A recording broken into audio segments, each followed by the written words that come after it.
right, go, go, go.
Hello everyone, welcome back.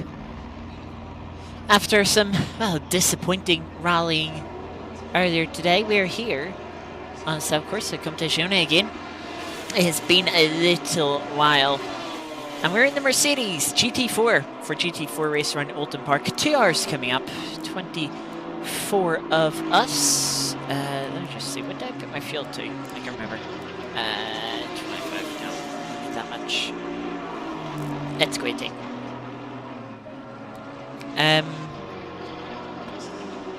Yeah, back. It's been a while. Well, last time was maybe about 8 weeks, 9 weeks ago now. So good to be back. Back in GT4s, bit something a little different than the usual.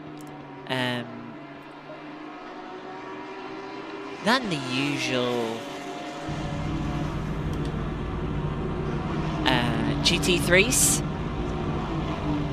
So yeah, looking forward to this. Qualifying has got started. And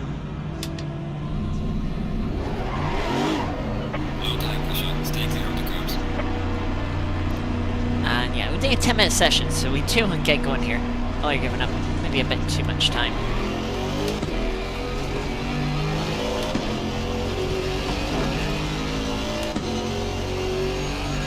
Just under 7 minutes left in the session.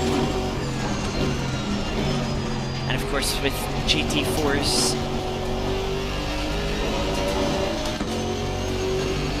New tire warmers, tire blankets. So have to get tires up to temperature from cooled. So that's not as difficult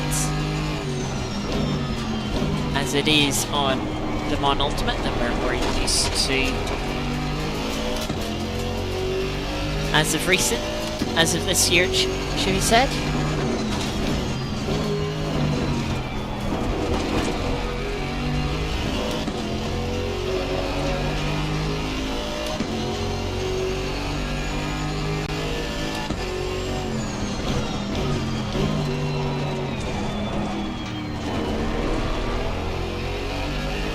Yeah, I chose the Mercedes. In the past, I've used the Aston Martin. I remember using that for a GT4 series a little while ago. Last year, one before that as well, I think. Aston Martin ended up sort of being my go-to car for GT4.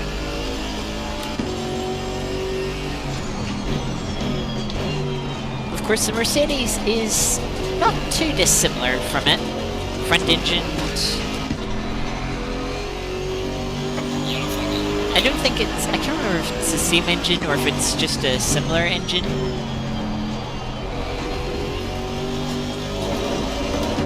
But yeah, all the cars, it's probably the most similar to the Aston Martin. I thought, hey, let's go for something a little bit different. So first flying lap then, got a little bit of traffic in front of us. There's a BMW spinning off onto the grass.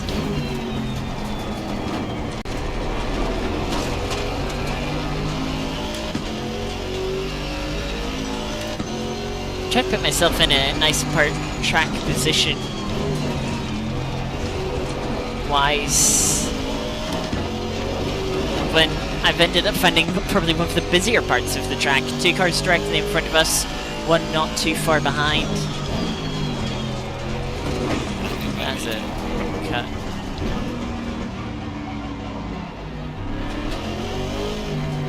That's not a place to sort of be parked.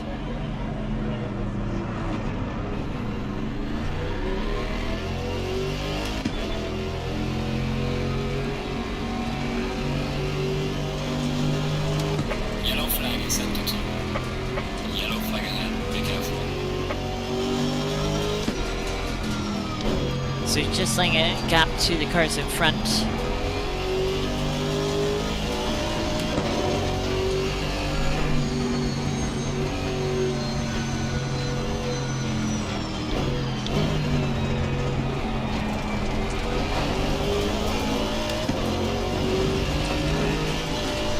Then we'll go for some more laps. Well, I think I've timed this really poorly. I think I'll catch the flag like 1 or 2 seconds after it comes out.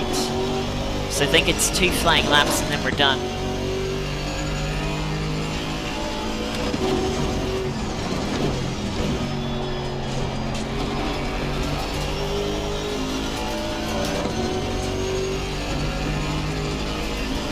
Then hopefully we've got a bit of time between quali and the race, because I haven't done any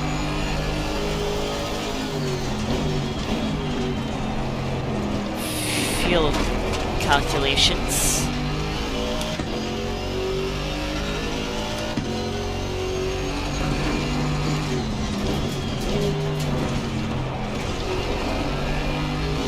Expecting a win. I will say, I do tend to go a little bit better in GT4 than GT3s on ACC. I think that's more because people don't sweat them as much, so it's more of a level playing field.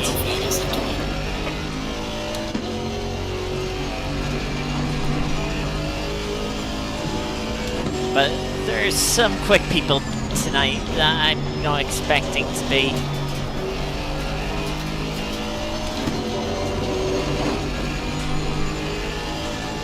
As always, no expectations, we'll just see where we end up.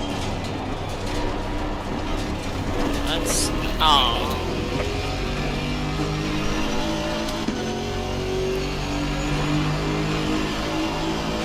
First I need to actually get a valid lap on the board.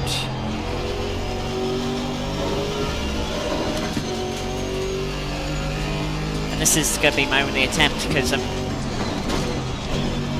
on the wrong side of...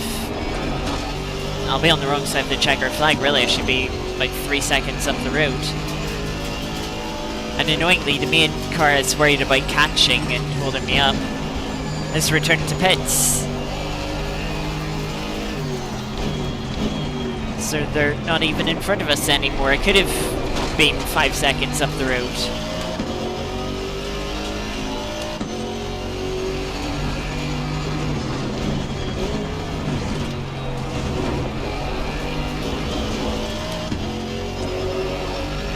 No idea if that's a quick line 3. The first chicane.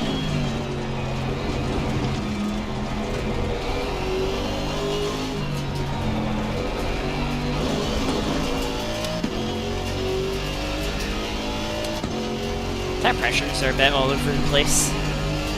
They're sort of just within the range. Yellow flag in sector 2. Definitely feels understeering.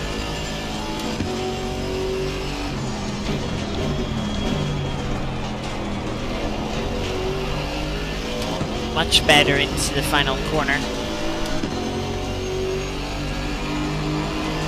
Session is now over. 13th. Yeah, that could have been better. Mapping validated. And let's see. 1.5 seconds off.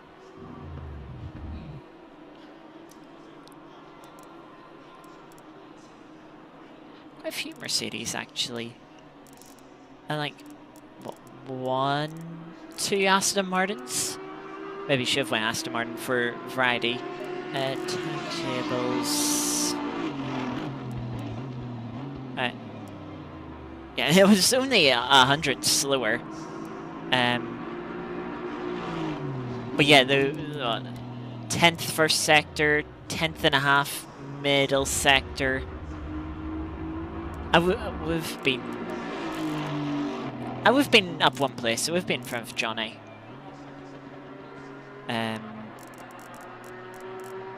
But yeah, another thing. 2.02, so 2.05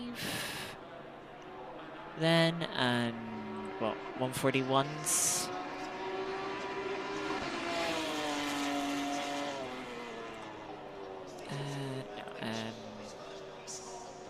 What is it? Divided by 101, so 36 laps, 36 times 2.05, 74 liters of fuel needed. Full formation lap, right, so let's see, I need to add a little bit of pressure here, take out a bit here, add a little bit there, put in 74, and we will have, we'll have 70 in, just to be safe for now.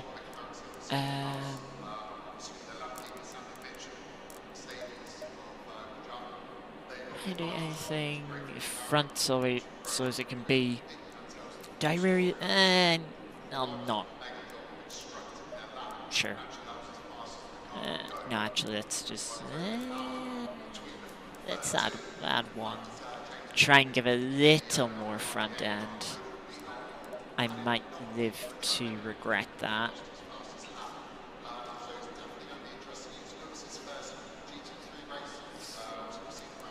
Yeah, okay.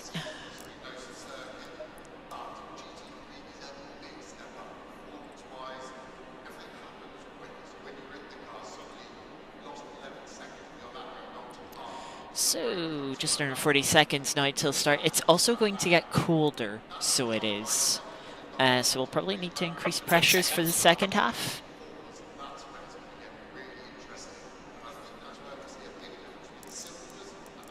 But yeah, we're not too far from being bang on in the middle of the field.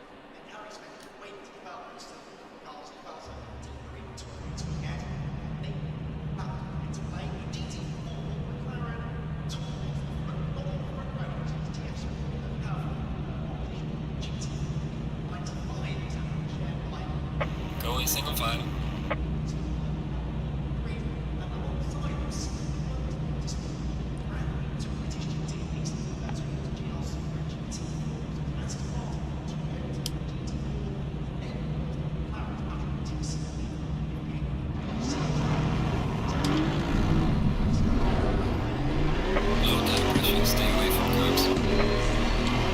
So wait for the formation lap.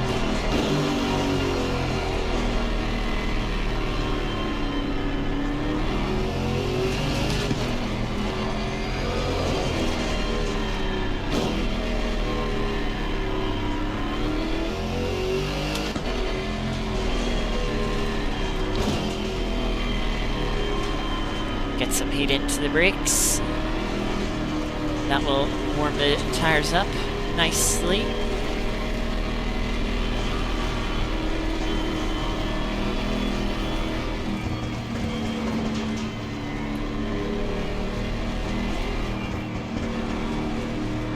little bit of weaving to try and help surface temperature.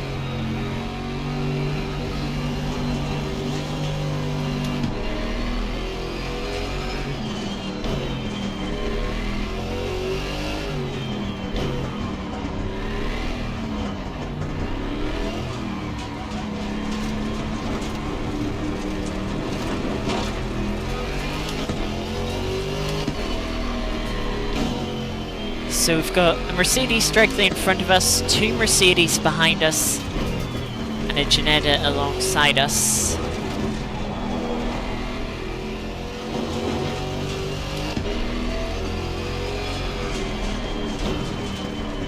I didn't practice any pit entry, which I should have done.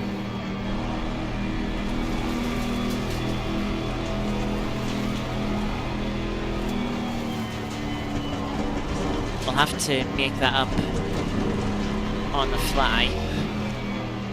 Judging that braking point.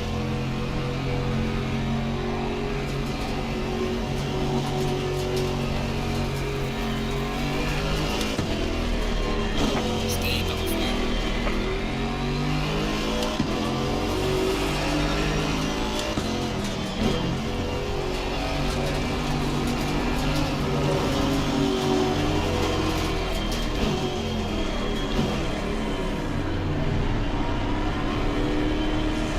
Right, get the brakes back up to pretty much max, as high as they can go without damaging them.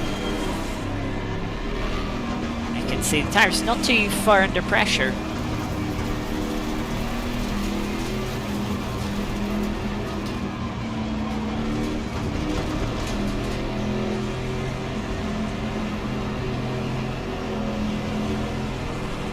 Green line. Go up. Good start here. Car on the left. 3 wide. All clear. Clear on the left. Oh, corner. The outsides are just turned in on us. When we were 3 wide.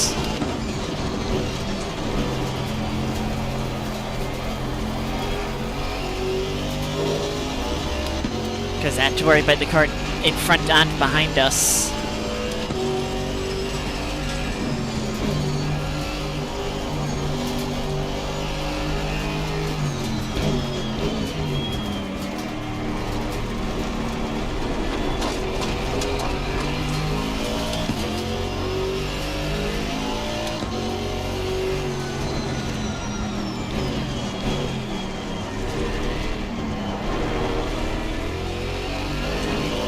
Really getting backed up behind the Ginetta in front.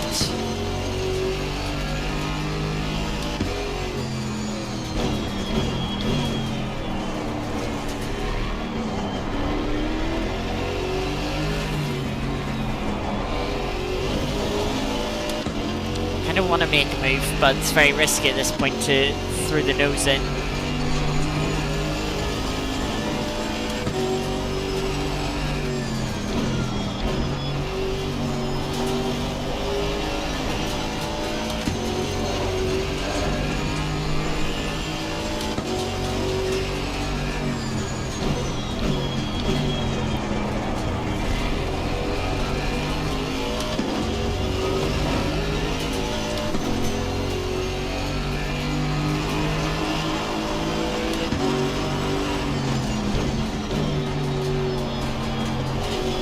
So a bit of a tangle through T1 on that one, but otherwise all clean.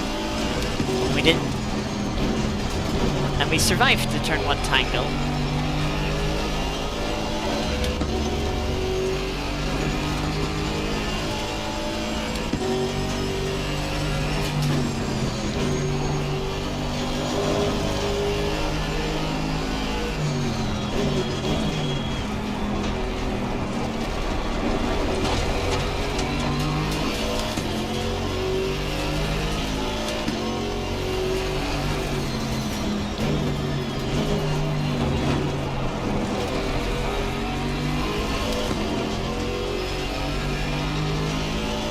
Ginetta in front is dropping back from the tree in a bit.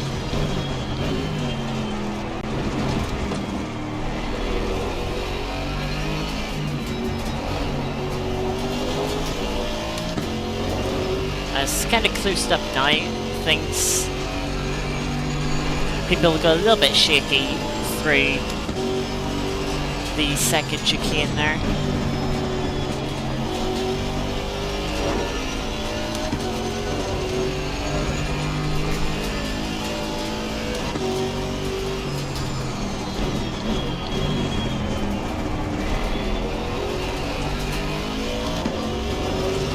But we're dropping the cars behind us, thankfully. We're a second gap behind.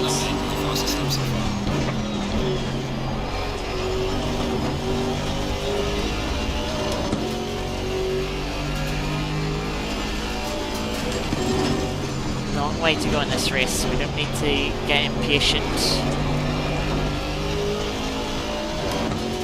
We are up 2 places from the start. After that good start, which is quite unusual for me. Usually my starts tend to be on the weaker side.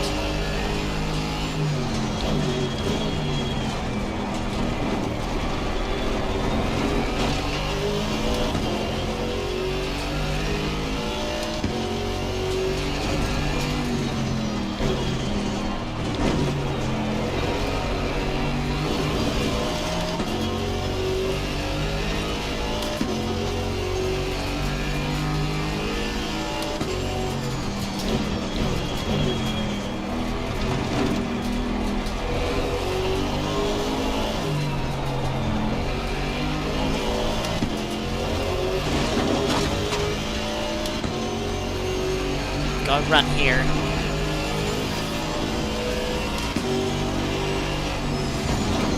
Car on the left. I did not want to go for that move.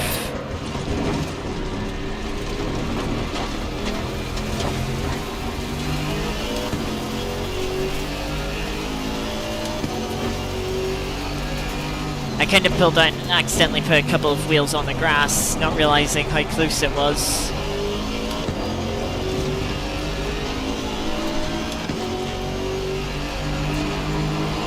So I was like, oh, I'm gonna have to brake early here, but the car didn't slow down either way.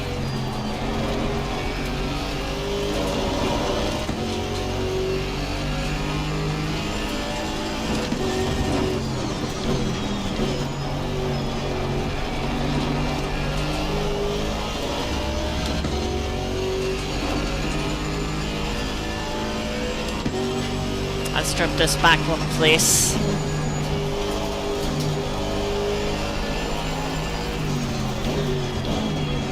But yeah, my own mistake, can't complain about it. That's a car off. It's Mercedes off. That essentially gives us 1 place back that we lost.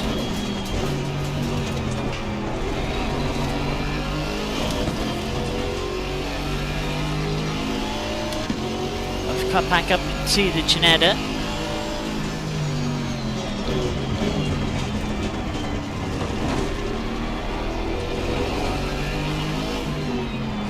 Aston's made a mistake and has gone off. Gifted us the place back.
So, by 5 odd seconds.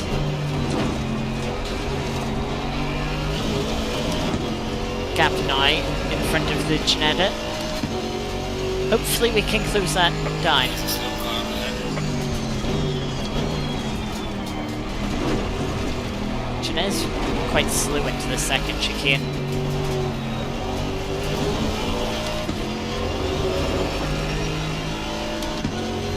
Doesn't use any of the apex curb, so doesn't carry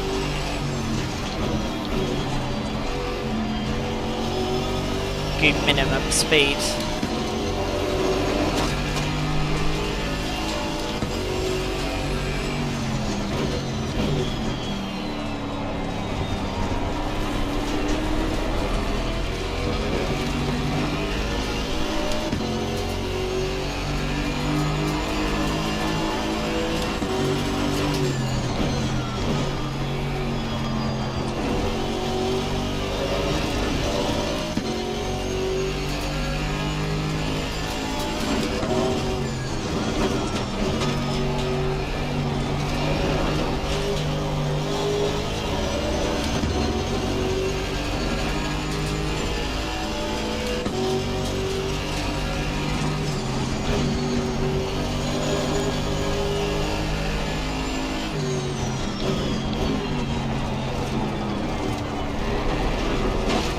Out wide there.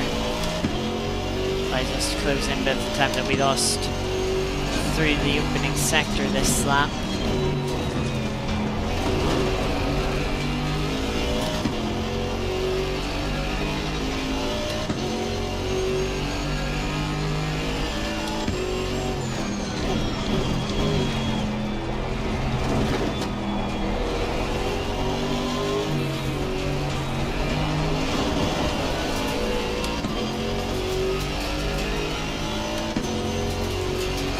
Struggling for traction a little bit, I want to say, which is maybe why I'm regretting the rear ride height choice.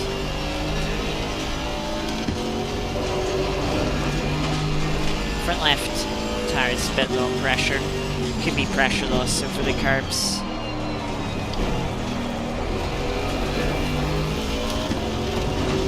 That is not the line.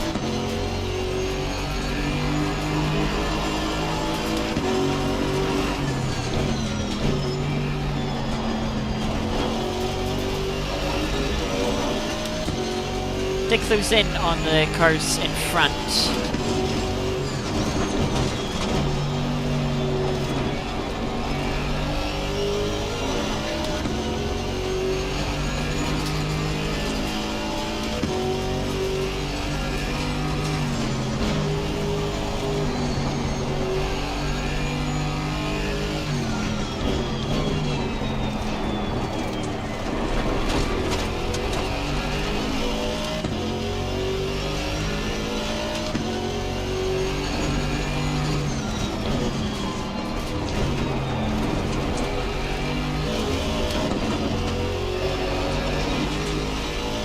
That's a good run through that first chicane.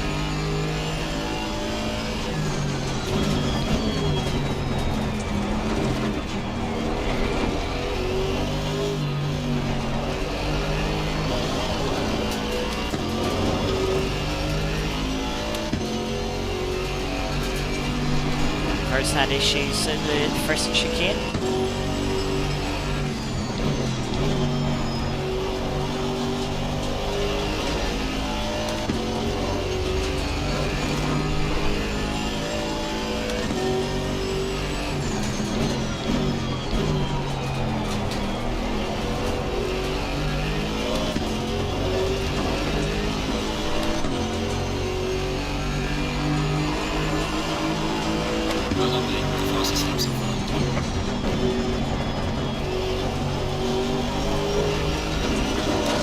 Closed in half a second on the car in front.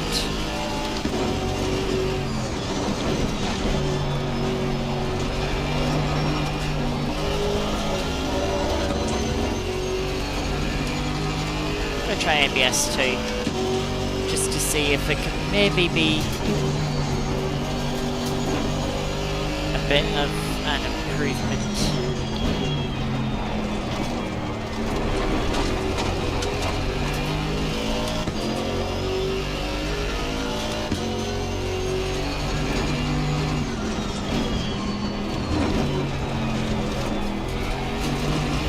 going through the chicane that time.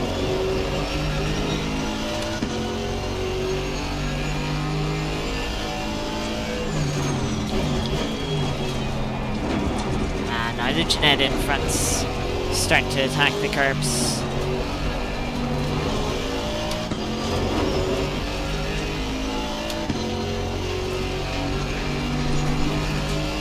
Now that it's got a little bit of gap, a little bit of breathing room, seems to be coming into it, so finding a bit of pace.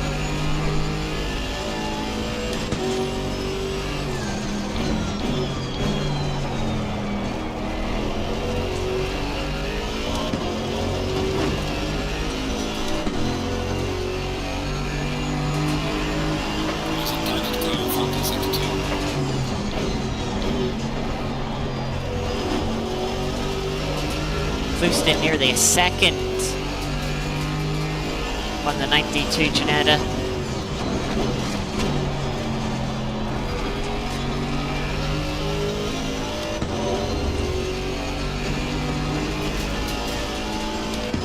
Gained a second on the car behind too.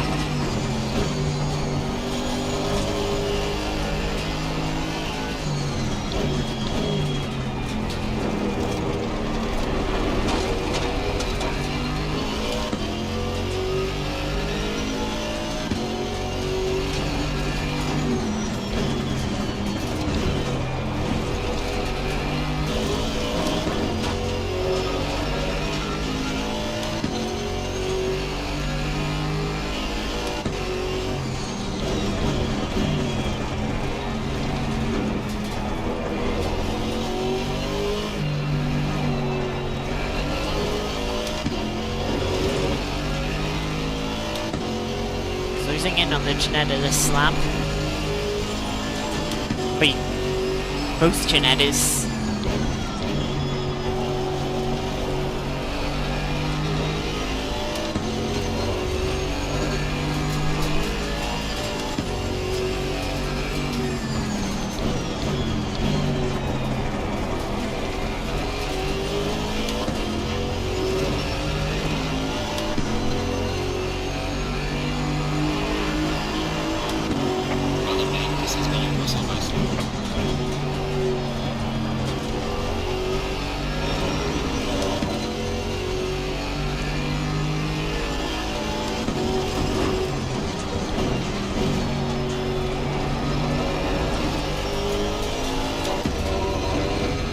Both of us pushing to the limits through the left-hander there, using all of the available track on the exit.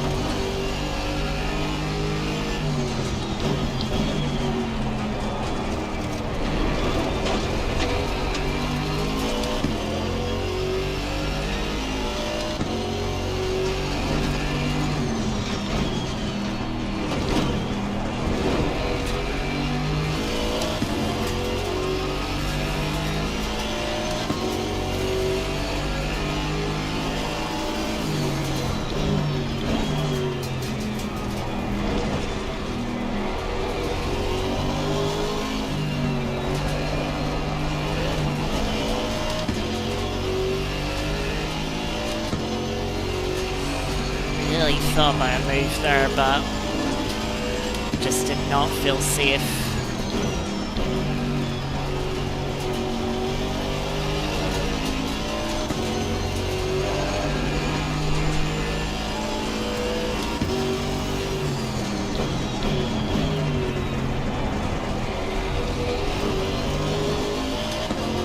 Janetta out wide. Has a bad run and is going to go defensive.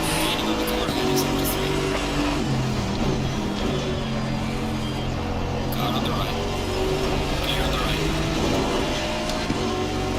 Car on the right.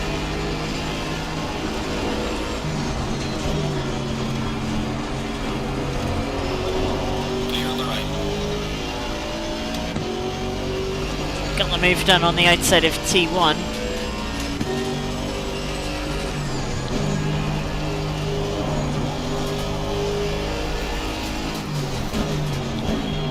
Janetta had the opportunity round the outside of T2. left it the space, but did not opt to use it. Someone already a drive-through for track limits.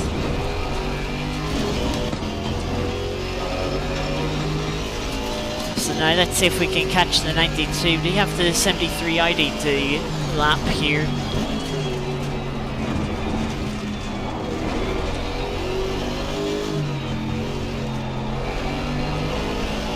Car on the left. Clear on the left. Come on.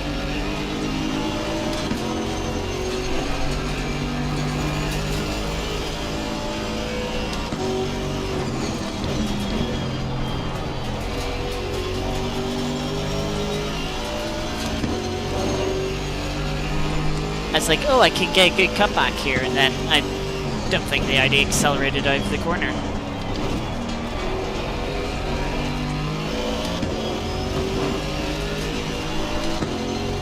I'm trying to get the move done. It's like, well, either I lift off the throttle and I don't get the move done. That's a very bad T1.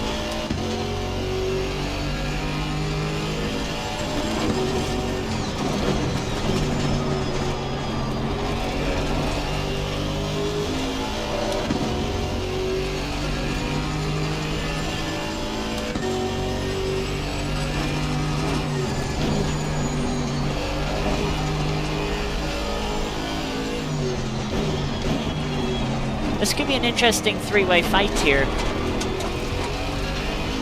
When we catch up to this next Jeanette, it'll sort of be a bit of a sandwich we'll be in.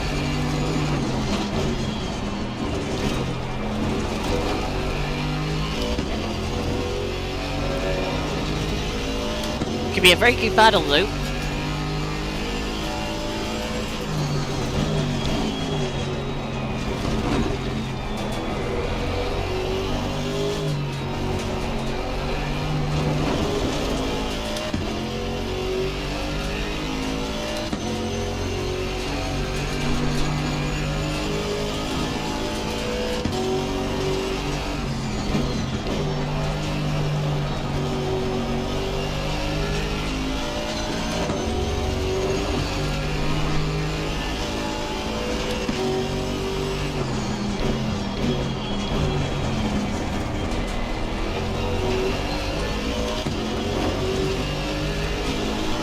Oh, Jeanette has made a mistake and dropped behind a Mercedes.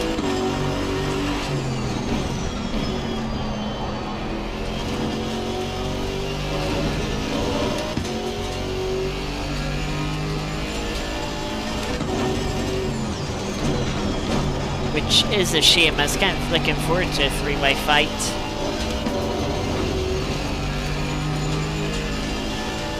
Who knows, maybe the Mercedes behind will close up. They did gain 2/10 on us last lap.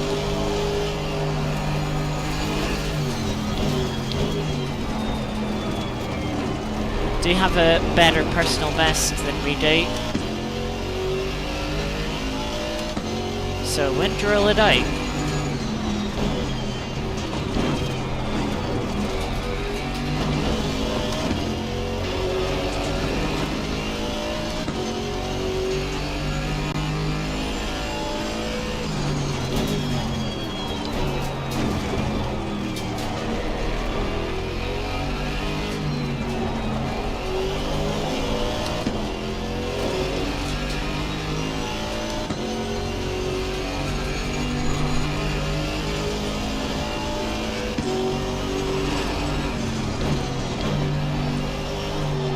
Oh, mistake for the Jeanette in front. That's going to give us P9.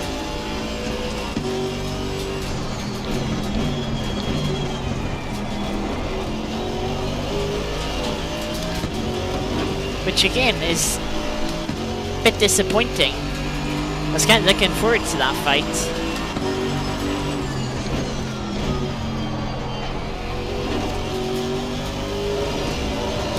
We have 6.4 seconds to the car in front. I think that gap has come down. I think that gap was up at like around 10 seconds. So, fellow Mercedes drivers, we actually have 4 Mercedes in a row.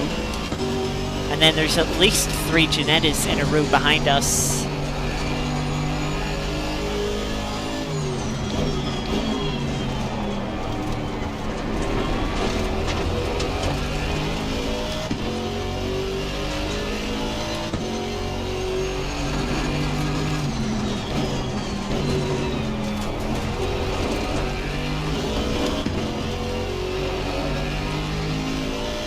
Don't know if you heard that car horn from outside.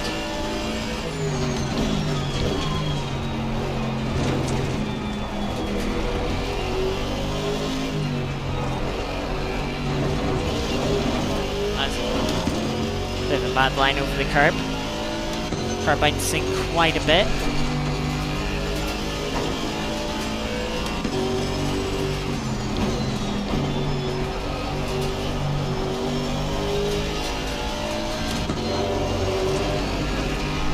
Looks like I need to increase some of the tire pressures.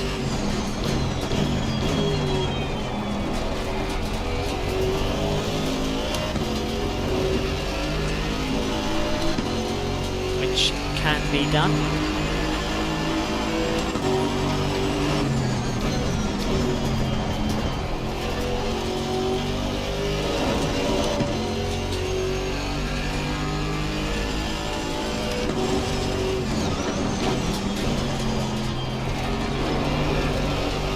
Yellow flag in sector 3. Oh, Mercedes behind did a personal best. Gained by half a second on us.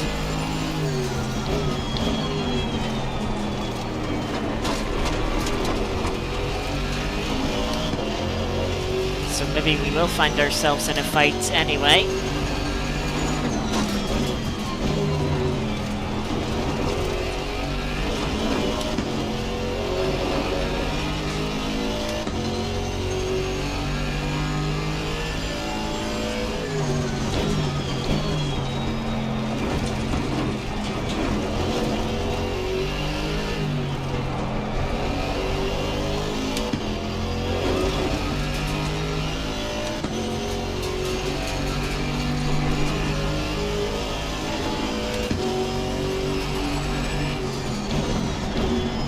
I just remembered one of the reasons why I liked picking the Aston GT4 is that it had a rear view screen that was within my field of vision. Mercedes does not.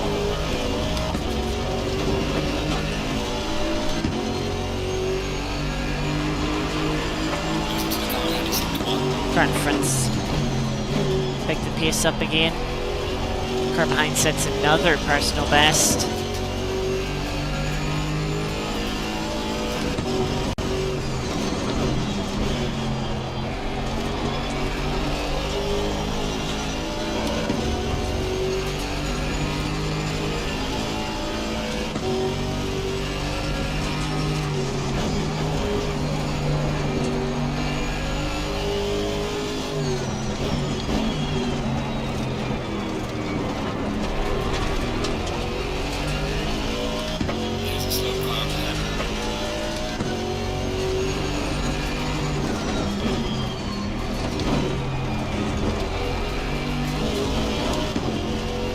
Car up ahead is another lapped car.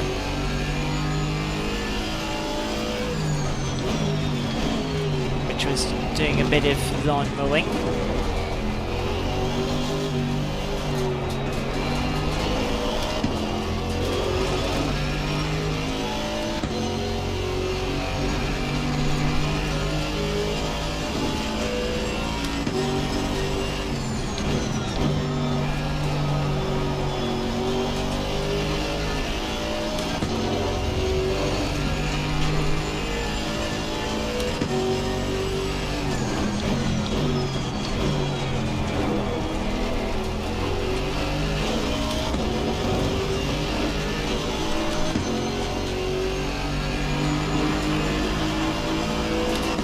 Second new personal best. Into the 42s for the car behind.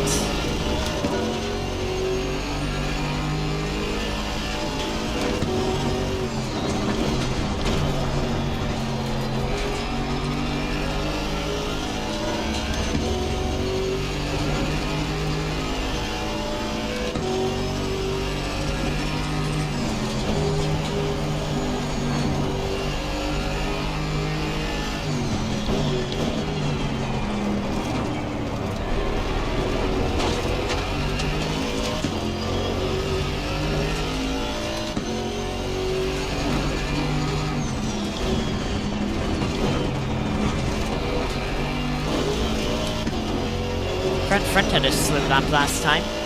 45.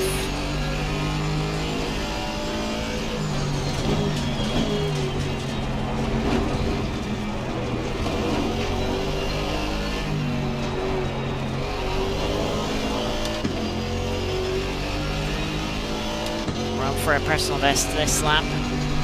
Hopefully we can hold it together through the final sector.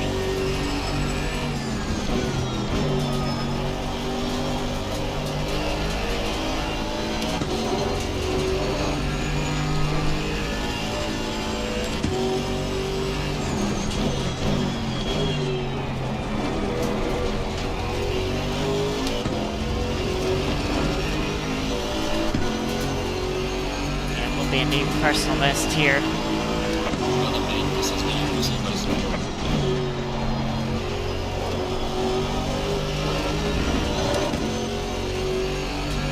Helping to hold on to the gap to the car behind. Gaining a second on the car in front. So maybe we will get a three-way battle anyway.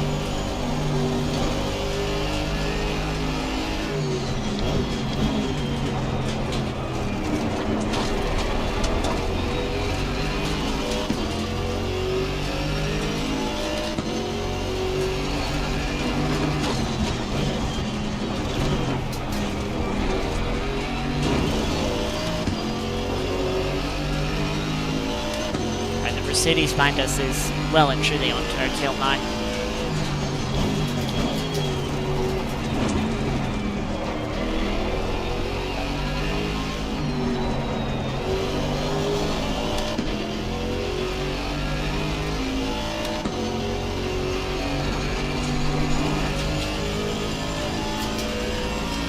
Cars are sliding around. Thing is, I've just looked at the pace for the leaders. Okay, second place, just a new personal best, but it's like, we're actually not far off.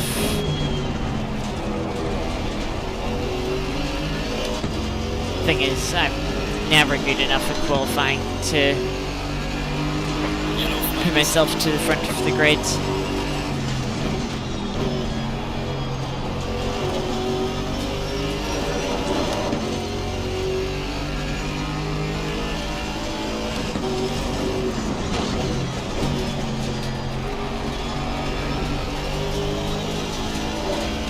Wide for the car in front.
Deep into the final corner there. Car on the right. Gear on the right. Mercedes had a look. Ultimately wasn't far enough alongside.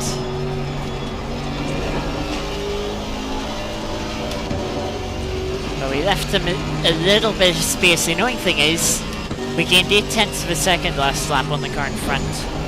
We might not gain anything this... Well, it didn't lose too much time there in T1 actually. Looking at the delta. That's the thing, you know, if we start fighting, me and the Mercedes behind, the likelihood of us catching the Mercedes in front is drastically reduced. It's even further reduced when I do stuff like that, running onto the grass.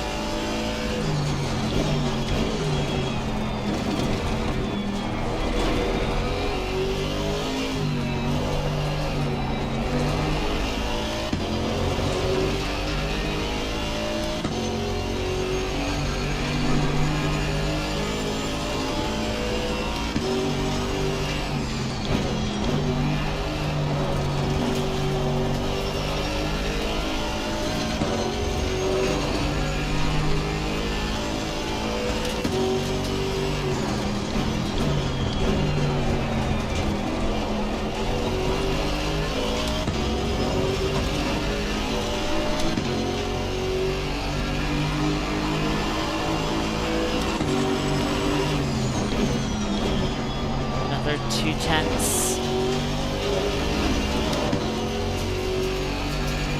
Mercedes behind actually sort of backed off and lost a bit of time last lap. After attempting that move, gives us a little bit of breathing room.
Drive through for track limits.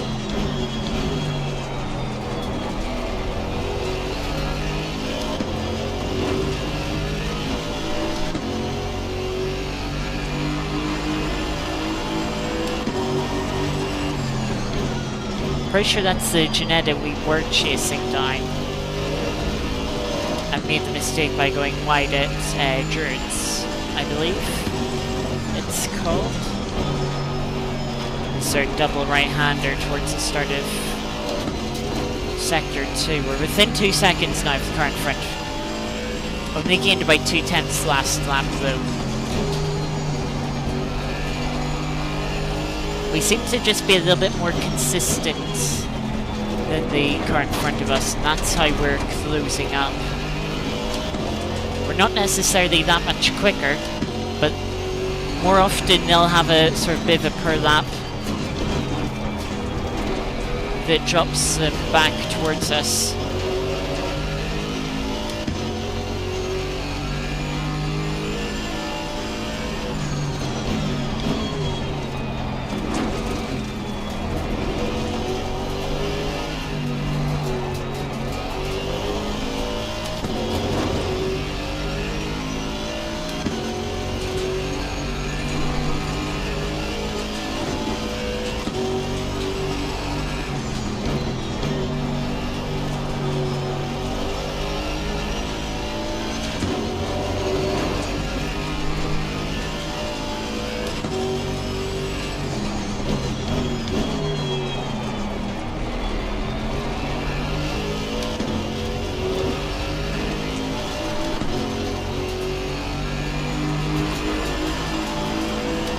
Gained 4.5 tenths in that lap.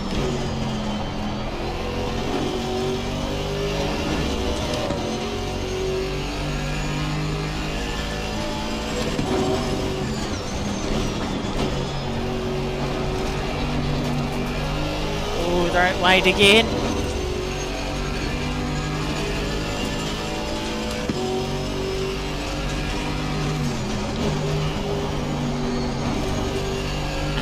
within a second. Won't be too long before this becomes a three-way fight.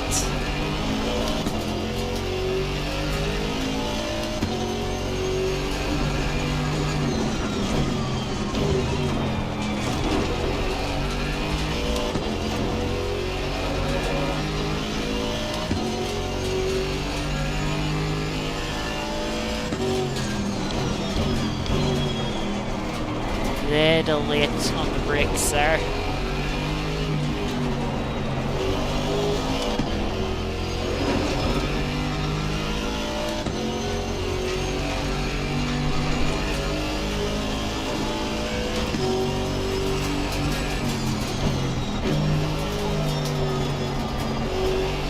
Wide again for the Mercedes in front.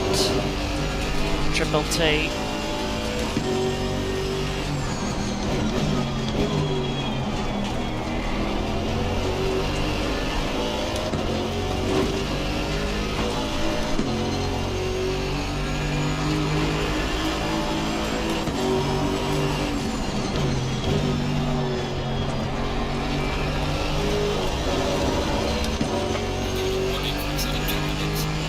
First track limit warning.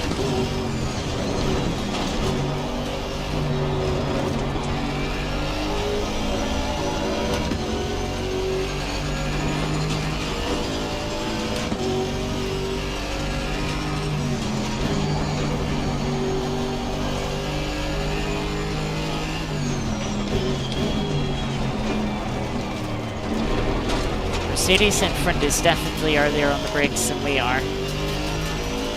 So if we get a good run,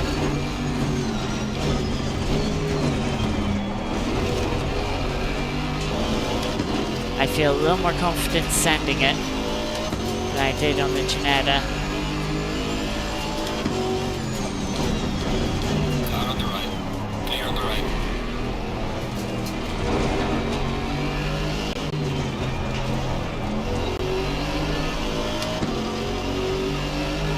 Car on the left.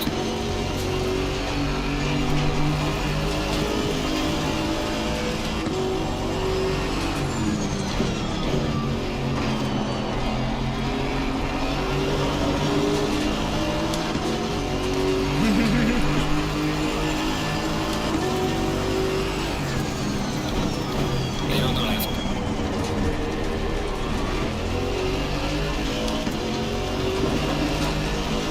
They were wide of the apex out of the second chicane.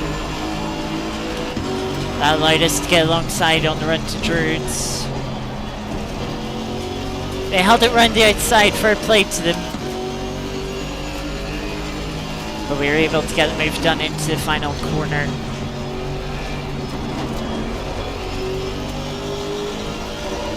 Just made sure we sort of parked the car in the apex, prevented any cutback. Got a clean exit. And we have taken P8.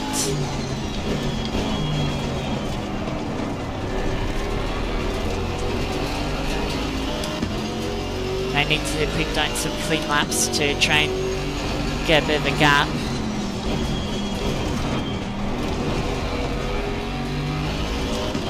Hopefully the Mercedes 68 will sort of put a bit of pressure on the 222. And that'll help us get a bit of breathing room.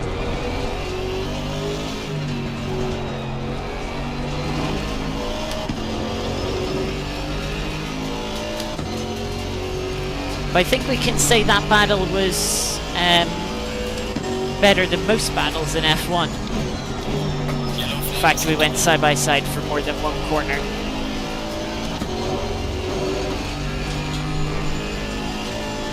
Ooh, 92's now having a rough day after that. DT.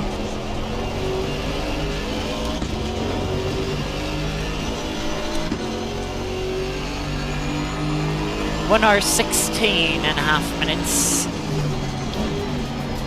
to go this race. The two Mercedes behind us, they're not going anywhere.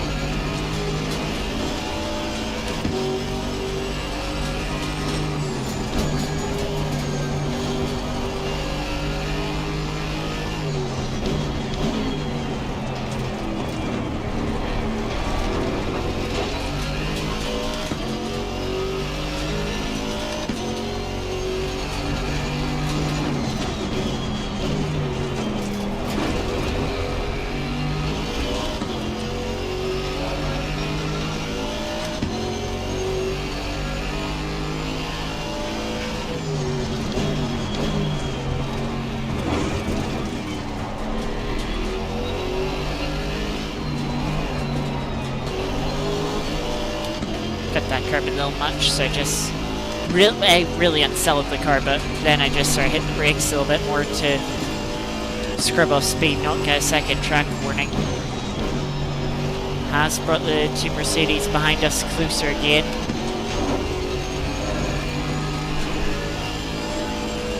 But I'm not too worried.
Lap in Alpine.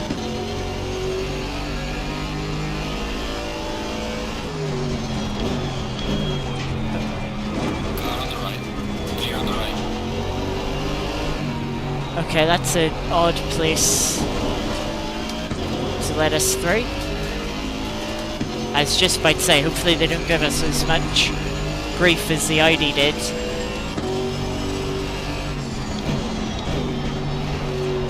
Well, there wasn't any contact that time, but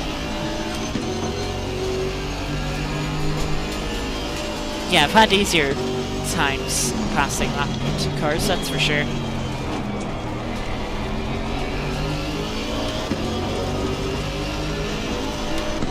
McLaren, 27 into the pits.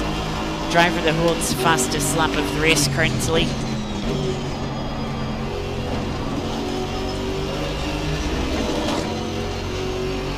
Mercedes had a good run through T1 behind.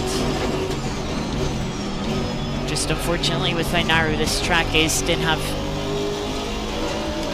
anywhere to go with it.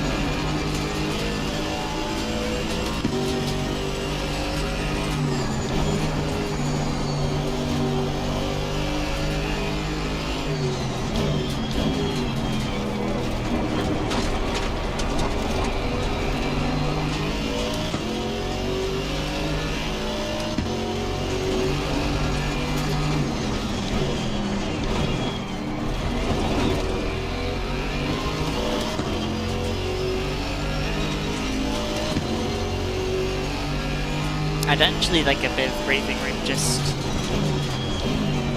to fix the pit strat.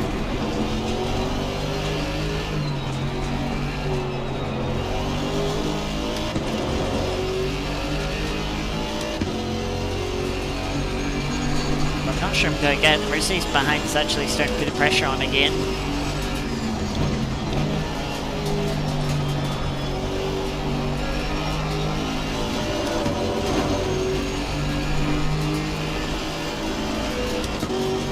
Watch out for that Janetta.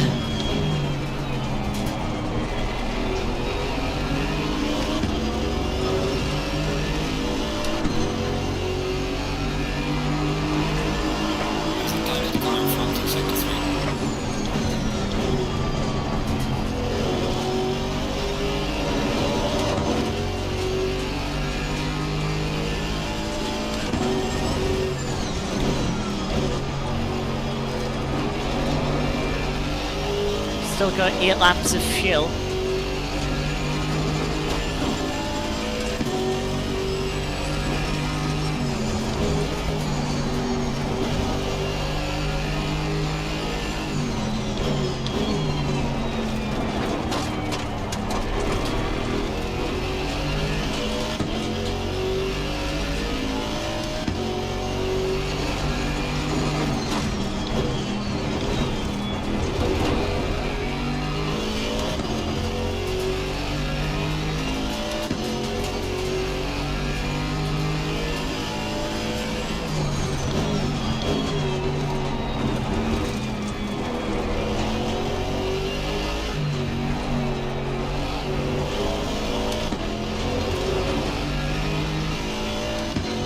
Now I've opened up a bit of breathing room.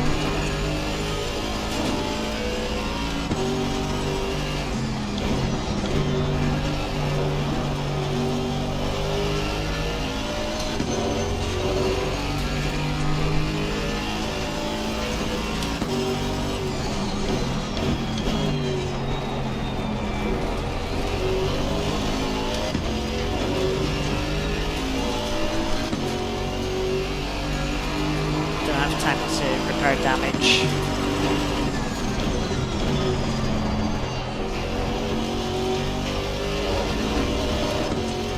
Can't afford to lose track position, and not practicing pit entry could be very costly, could cost us 2 positions.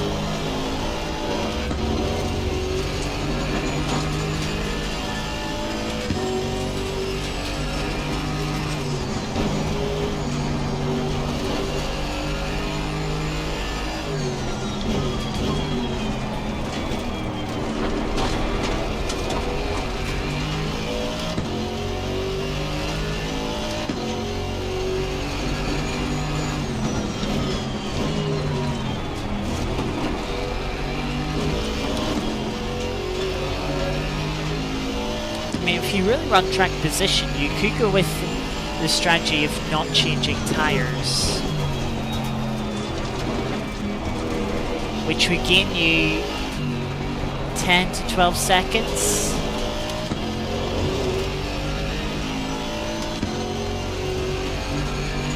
But of course, then you're on old tires.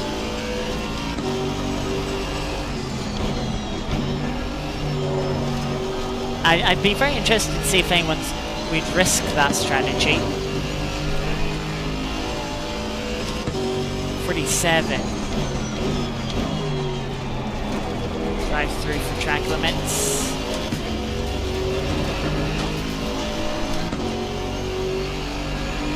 That's the car that is a lap down.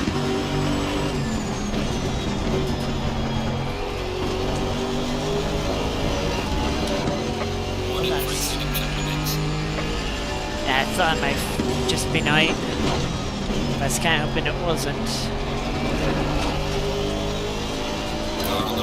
Porsche lets us through, very kindly.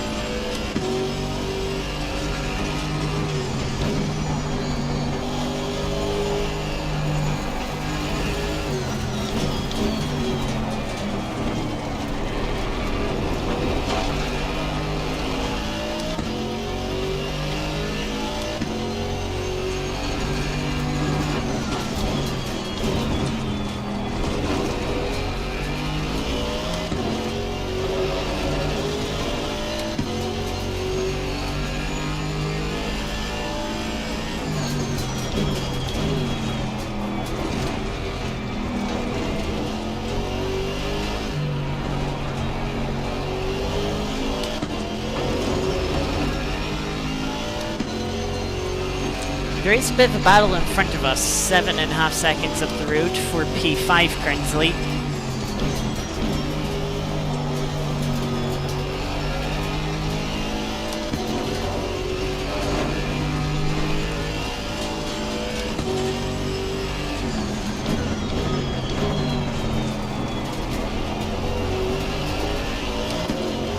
I mean, if they have a good bit of a battle, they could slow each other up and maybe we could make it a 5-way battle. That would be cool.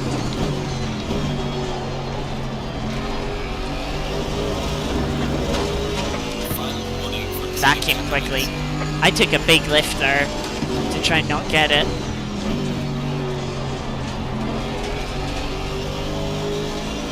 But like the moment I rejoined the track, it's like, nope, here you go.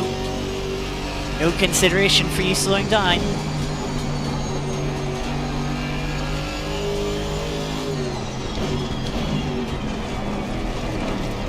They're early in the race to begin. 3 track limit warnings.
Mercedes from the back of this train has pitted.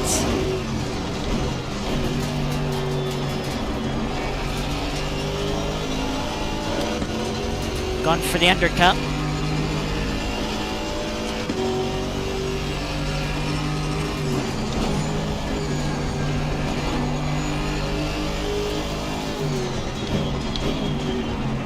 Of course, you're gonna have cold tires.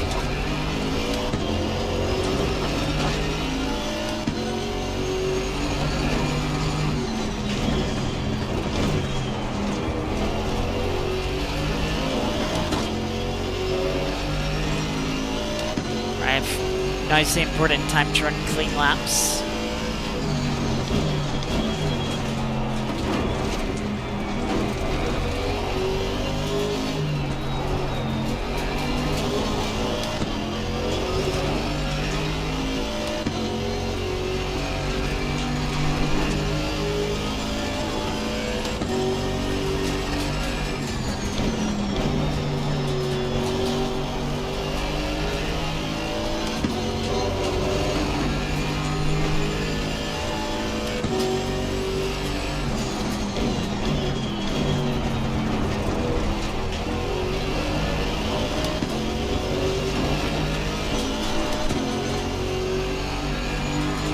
Mercedes behind doesn't respond either.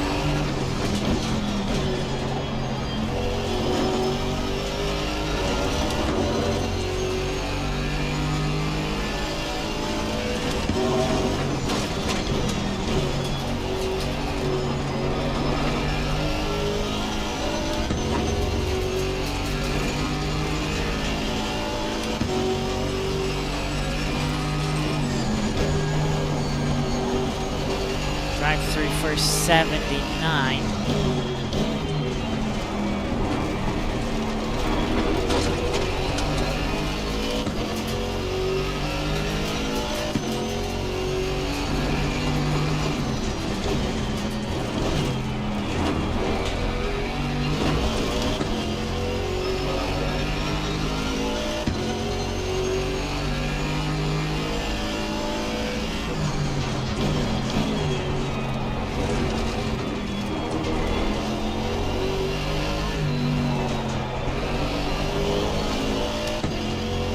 Let's go less through kindly.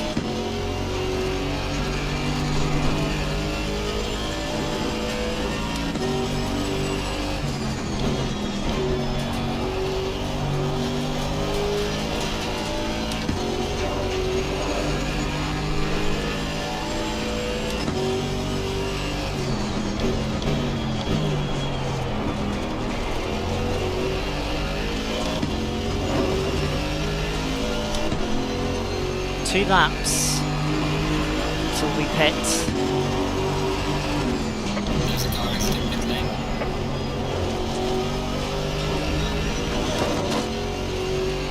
Thankfully we got out in front of the two lapped cars.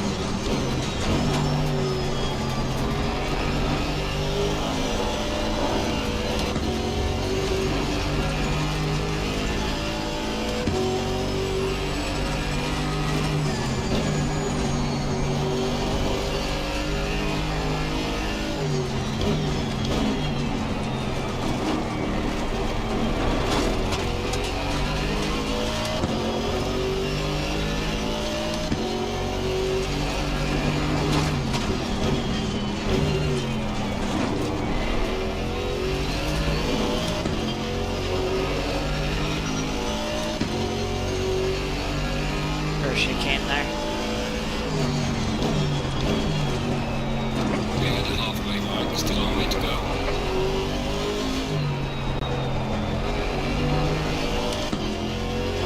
halfway mark.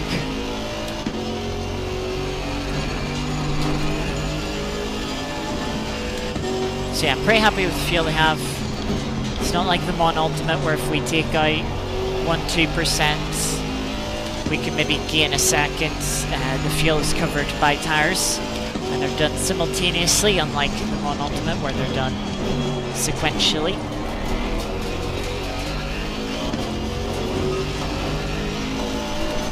More people pitting this lap. Let's see, does Mercedes pit behind us? Yes, they do.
Messy second chicane is in the wrong gear. We have gained it a little bit on the cars in front.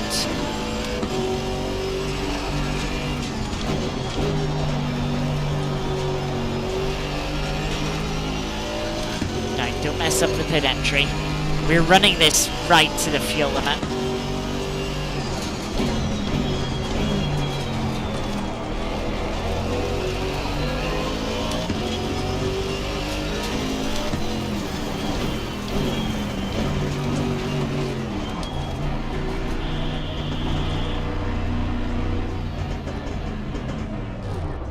I'm way too far forward. I forgot it's not like LMU. One, I forgot how short the pit lane is here. Secondly, I forgot it's not like LMU. You have to hit your marks perfectly, otherwise you lose time.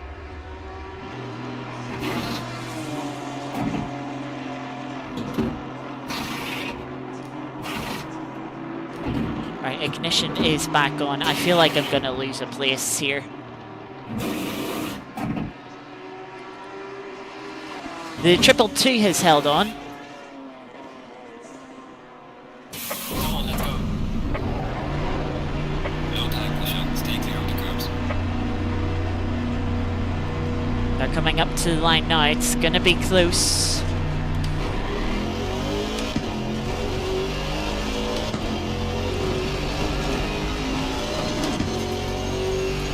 Yellow flag accepted.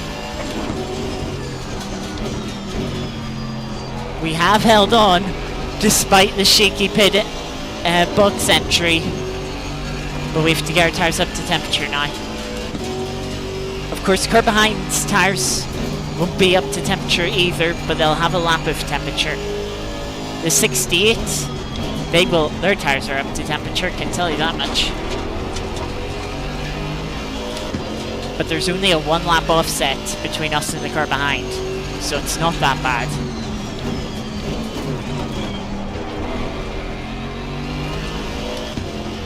Hopefully this Porsche will last through here, which they do. Clear on the right.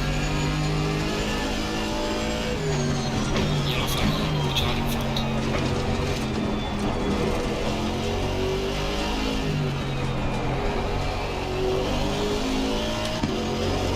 Janetta off playing in the grass.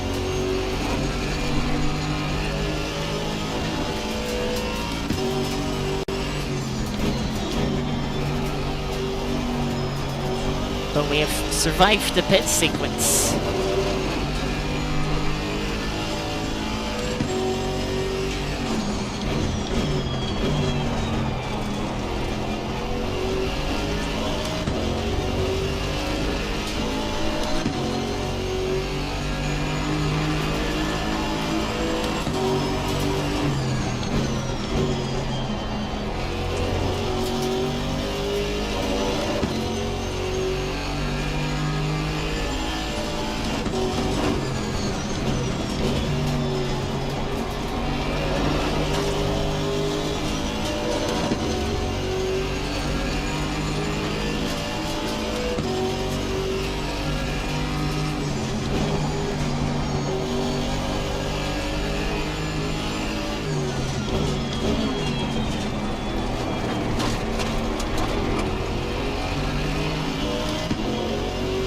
think the 222 wants to pints now while their tyres are fresh.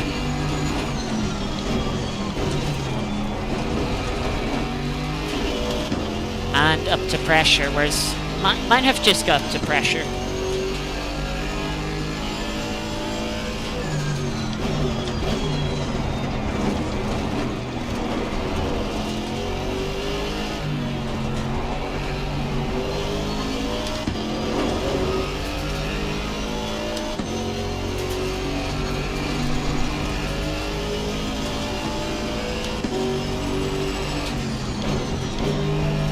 The two cars that we were slightly catching up to before we pitted, still yet to pit. The Alpine and the Mercedes. The gap was about 6 to 7 seconds before we pitted. It'll be interesting to see what it is once they pit.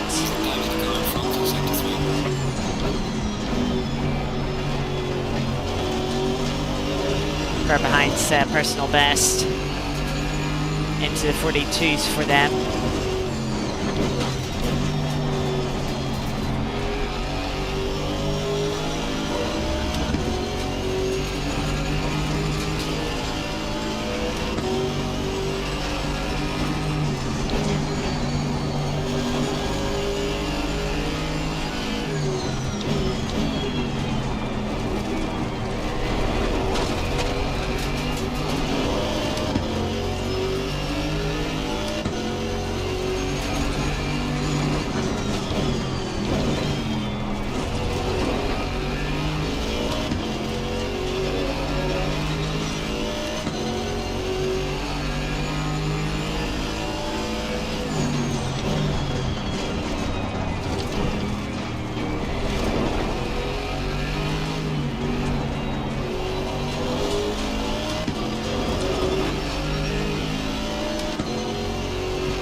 I'm hoping those two cars are now taking the lead because they're the only ones yet to pit. I kind of hope they pit soon.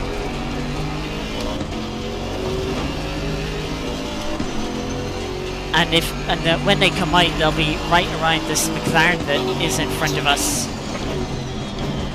And they can have a 3-way fight with McLaren. Because that would definitely help us.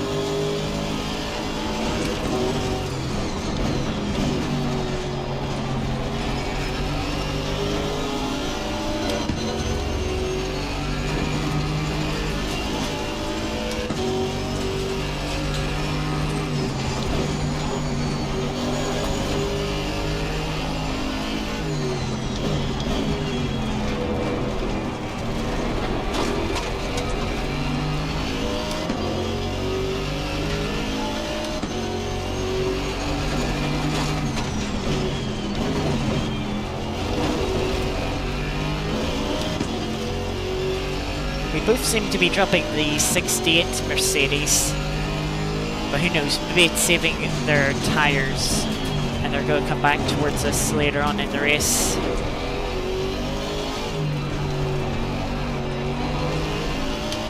There's always a possibility.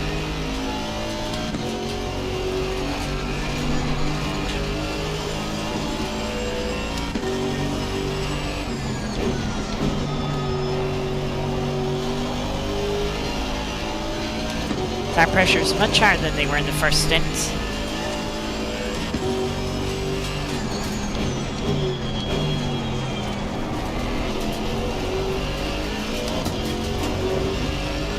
But just within the target range.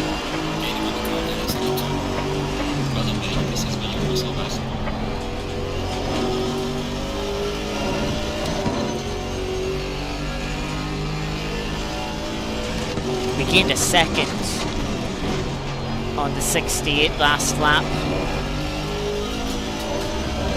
Really cementing that, sort of just leaving them behind.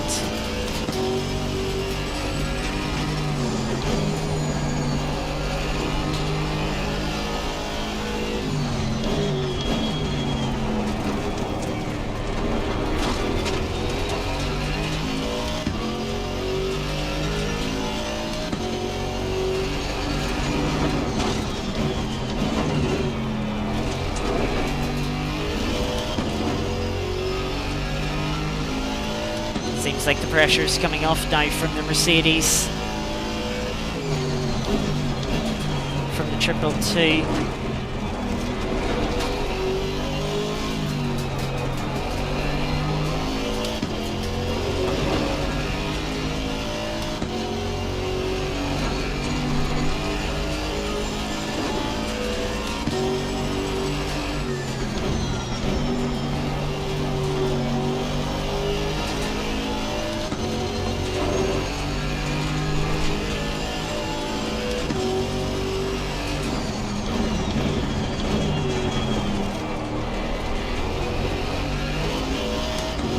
Into the final corner. Look at the time I gave up on the Delta.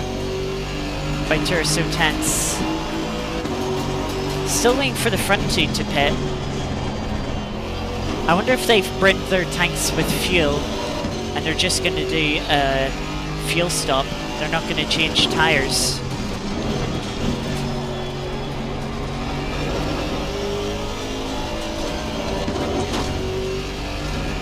I was thinking to myself, that'd be odd for them two drivers to be on the same strategy and be right next to each other. And I also remembered, pretty sure they're teammates. Not within this race, but outside of this race. So it would make sense if they're in a Discord VC and have gone the same way on strategy. Unfortunately, that does mean they'll probably not fight each other that much, making it less likely that we're gonna close in.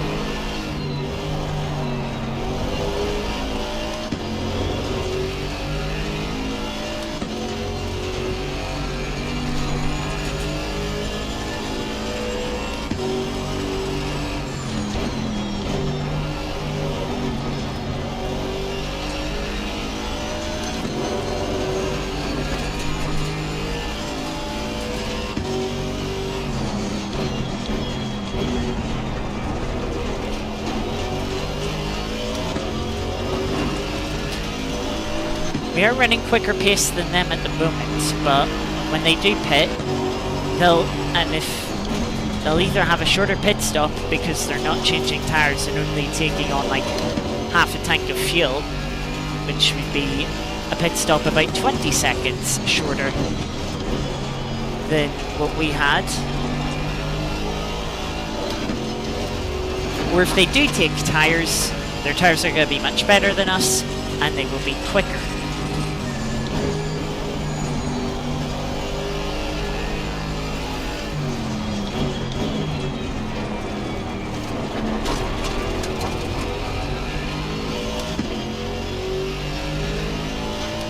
We have actually closed in on the McLaren.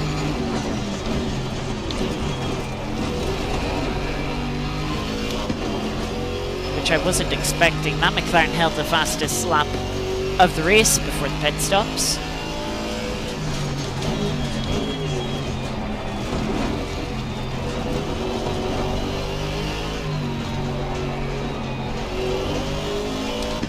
But it did also pit very early. So its tyres are going to be struggling a bit more.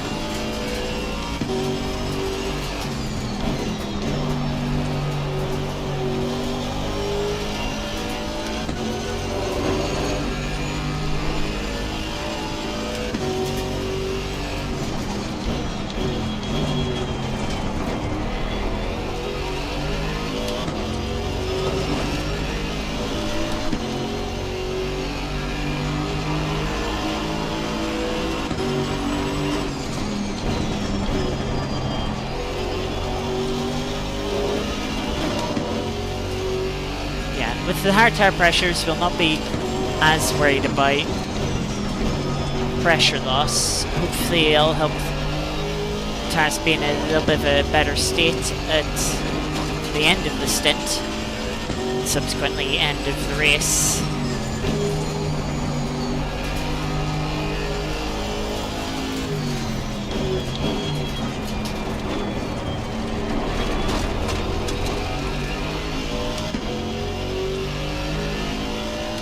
Seconds gap now to the cars behind.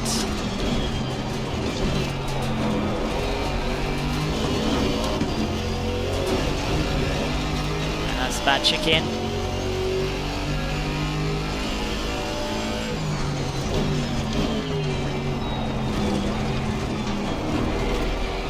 The Alpine from the front is into the pits now. This will be our first indicator. Mercedes has stayed out another lap.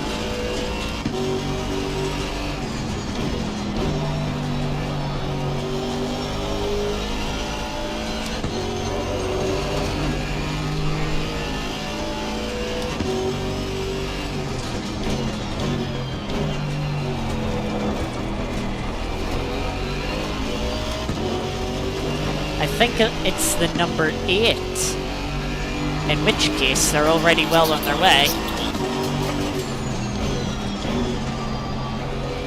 which would indicate no tire change.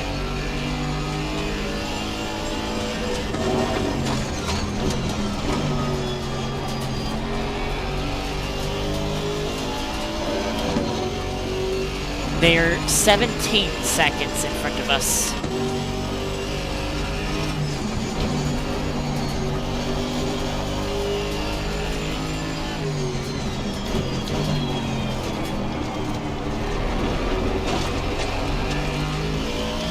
With 42 minutes remaining, I'd say we do have a chance at catching them.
DT for track limits.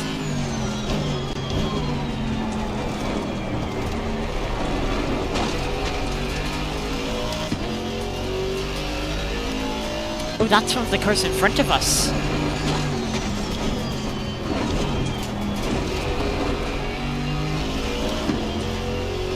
That's a car up in P4. Let's go DT.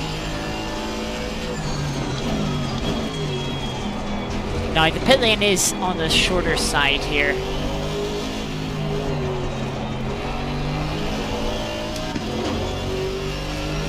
So I think that P4 is actually far enough in front of us. They definitely are.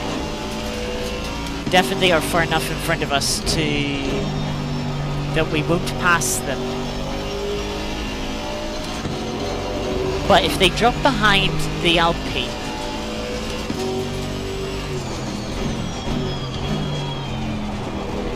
and then are quicker than the Alpine and have to fight their way past the Alpine, and thus slow the Alpine down, it could help us in that regard.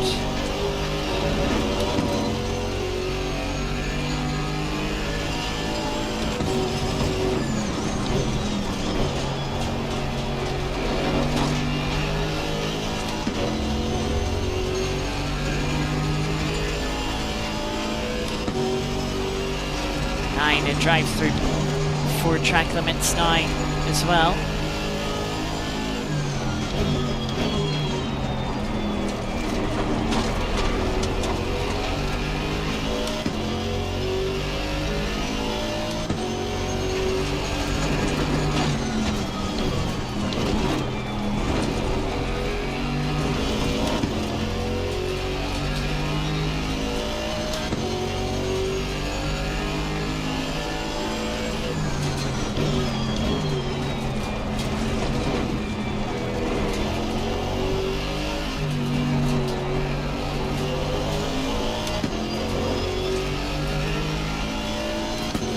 remembering to save the replay. Hopefully that goes back to the start. With only 24 drivers, I would hope so.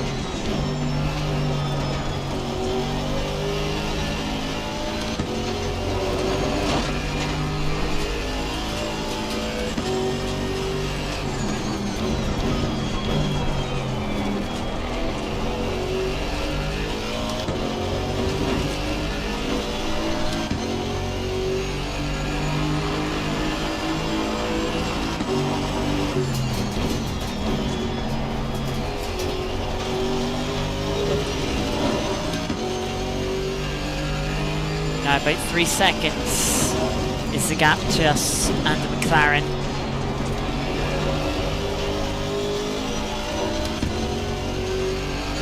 Four and a half seconds to the Mercedes behind. So still continuing to open that gap up.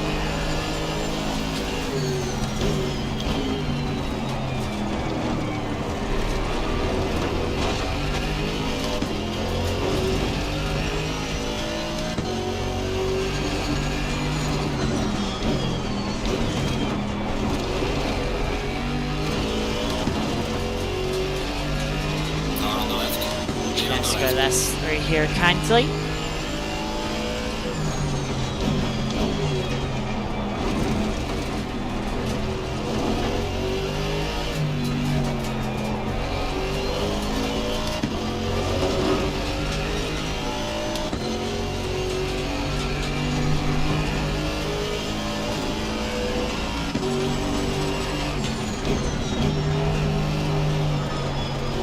And the 90 has served their drive-through. The Janetta that just let us through, making a mistake into Druids.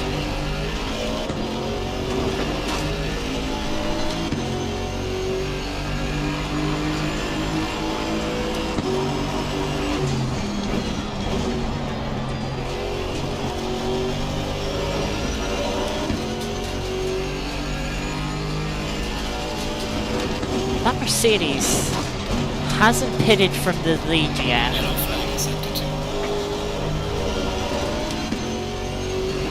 Crazy how far into this race it's going.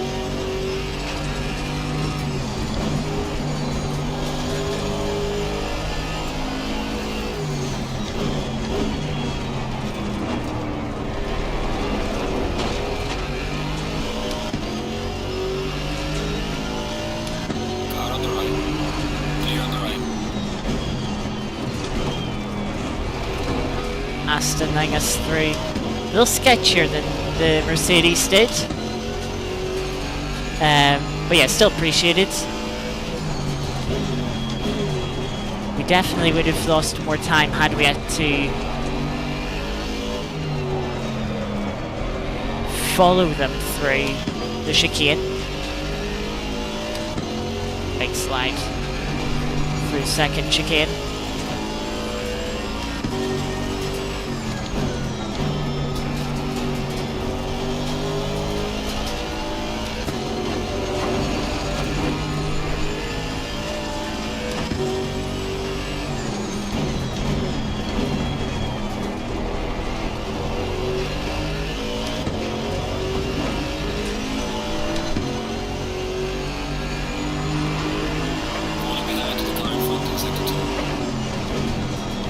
Well, yeah, that's kind of obvious. I had a really bad middle sector this lap.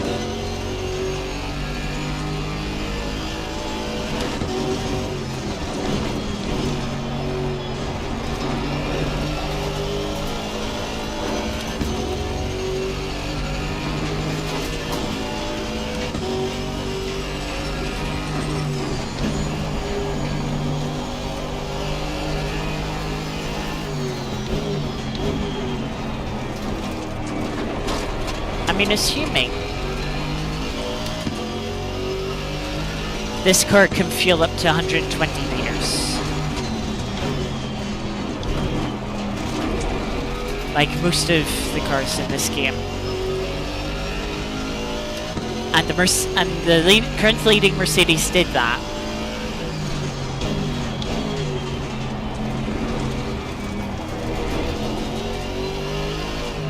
They'd have an extra 20 laps compared to what we fueled up for, which was 37 laps in the end we were able to go.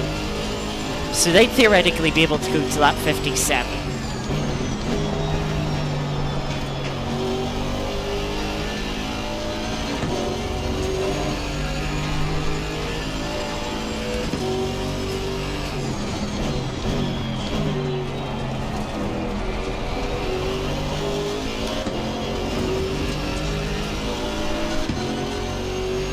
And then they'd have, what, maybe 10 laps to go?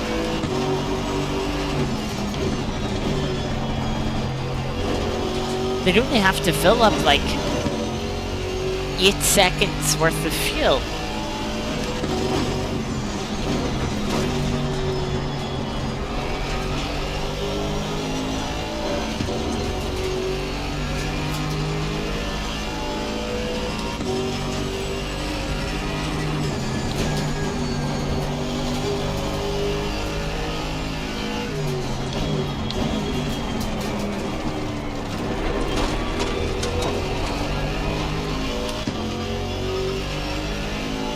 Seven seconds now, the gap to the car behind, and the positions have swapped.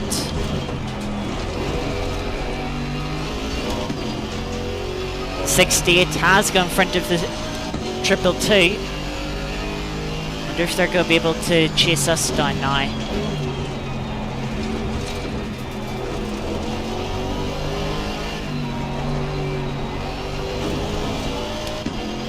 It is a 7.5 second gap though.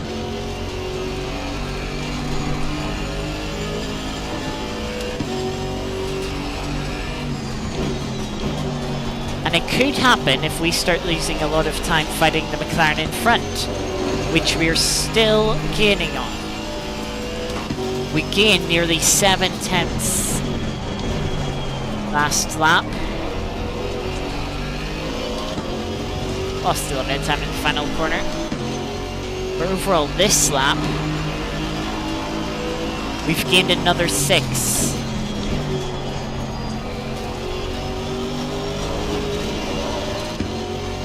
Gap is nearly down to 1.5 seconds.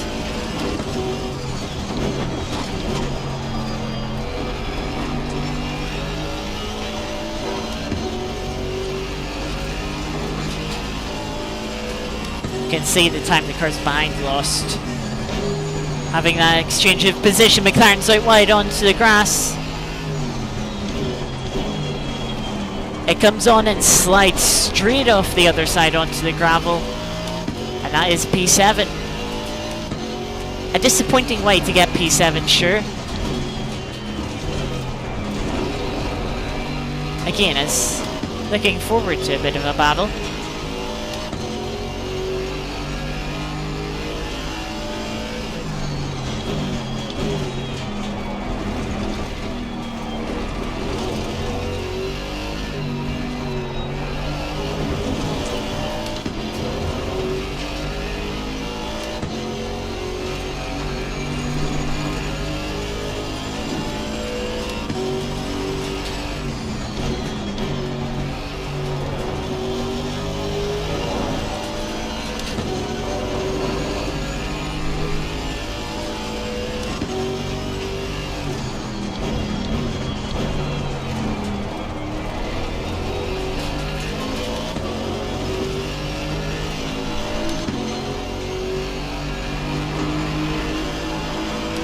I feel like we need to be gaining like a second a lap on the Alpine in front if we wanted to catch them. We only gained half a second last lap.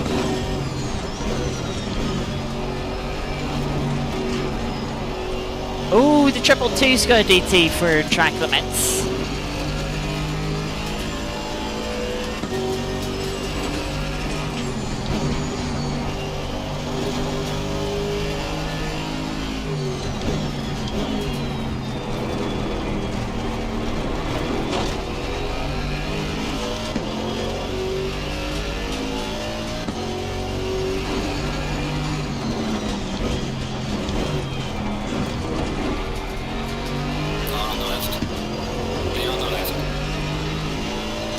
That's it. be patient on the throttle there, make sure I didn't drive into the back of the Porsche.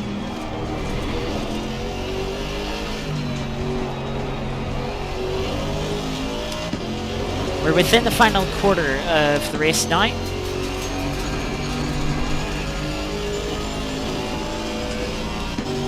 Yellow flag is active.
McLaren closed up on us last lap.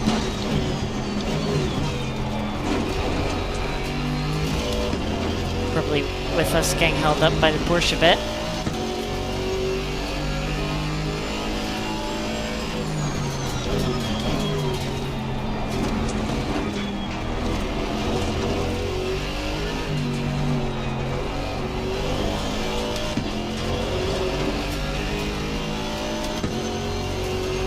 Looks like there's been an incident at T1 between a couple of cars that are now being lapped by the leader. That is not the Mercedes, as the Mercedes has come into the pits and it's come out well clear of the Alpine by about 8 seconds or so.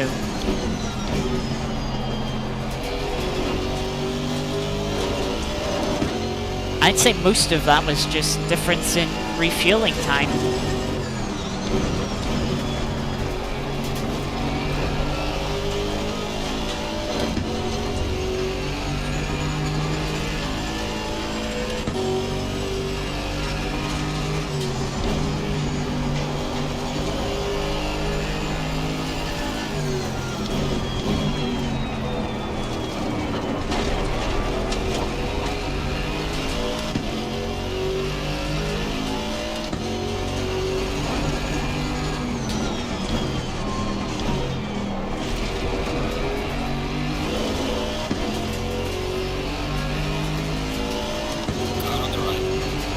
Lets us through, which is appreciated. Another drive through this time for car 23.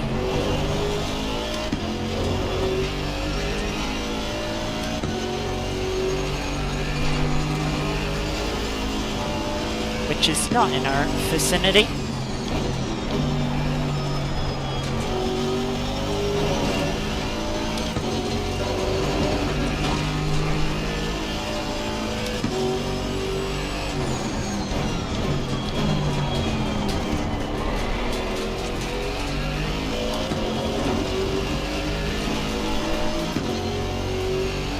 Alpine lost a couple of seconds this lap.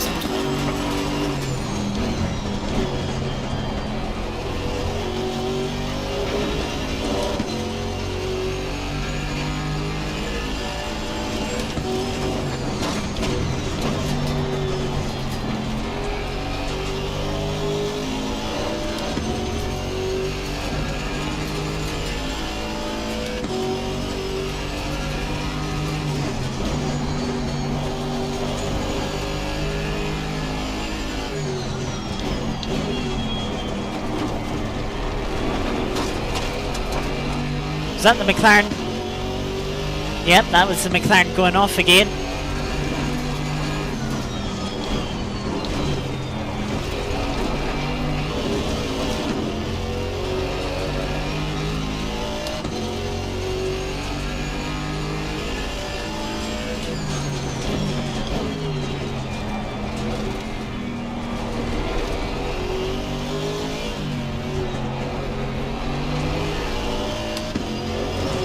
That gives us a bit more breathing room behind. Gap up to 6 seconds. Gap to the 68 Mercedes. Nearly up to 10 seconds.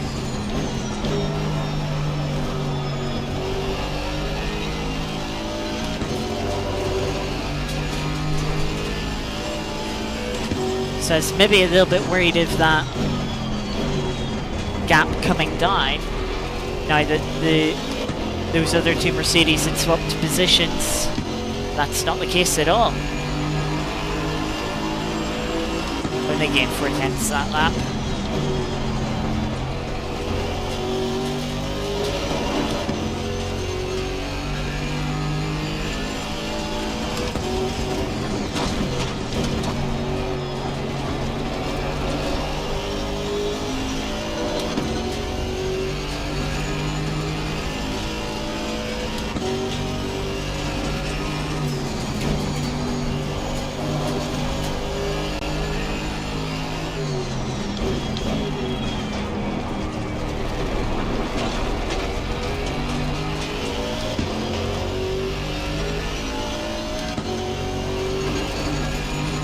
Yellow flag in sector 3.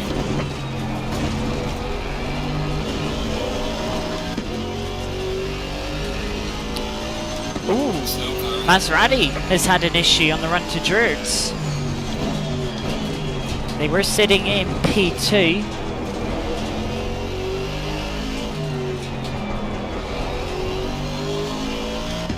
They're getting going now, but they were stopped there for a while. I wonder if they've quite a bit of damage.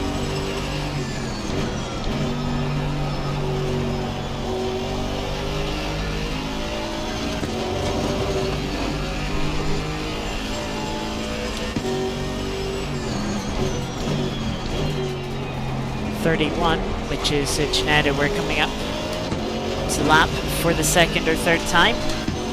Getting a drive through, which is quite good timing because it means we don't lose any time behind them.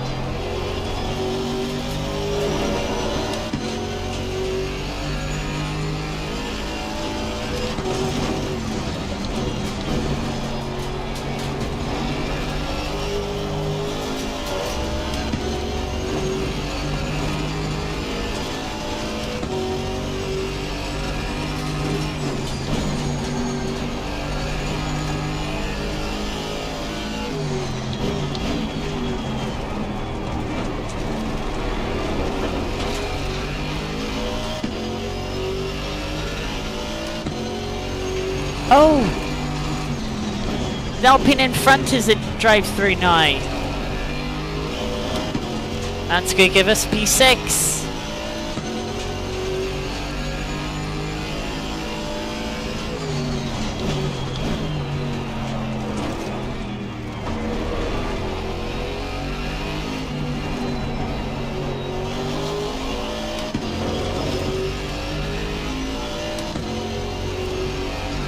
So really now the only car we need to worry about is the McLaren behind us, because they're starting to show some pace again after their mistakes. And they're starting to close the gap.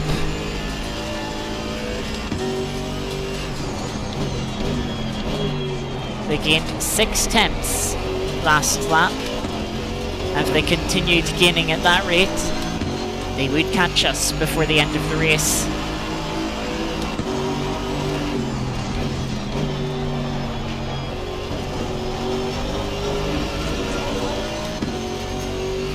There we are, up to P8. In fact, the Alpine is going to come out in front of the McLaren, which is going to hold the McLaren up, and that has actually worked out really well for us, because I'm pretty sure the Alpine is on old tyres. I'm pretty sure they didn't change tyres at their pit stop. That's how we've been able to sort of slowly be closing in on them this stint. So I'm not worried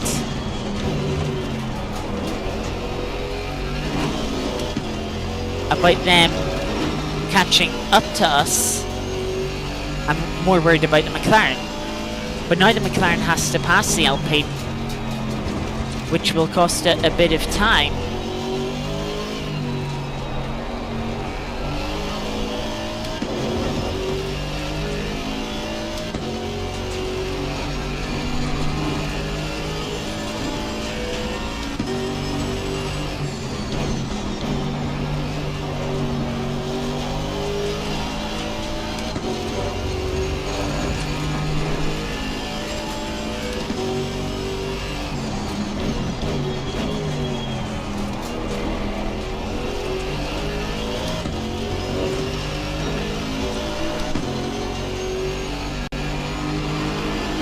Another drive through track limits.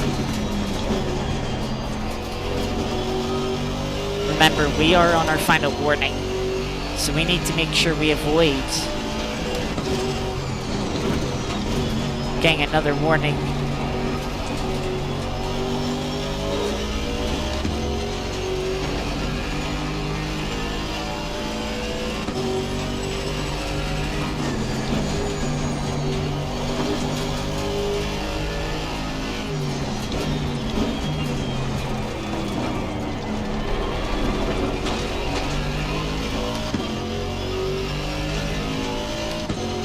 Sun getting ever lower in the sky,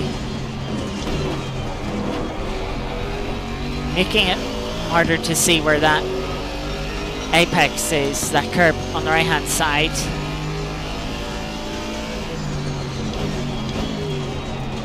Got the Maserati and the Mercedes in front. Mercedes on that really alternate strategy. Maserati had that mistake a few laps ago. That issue that lost them a bunch of time and places.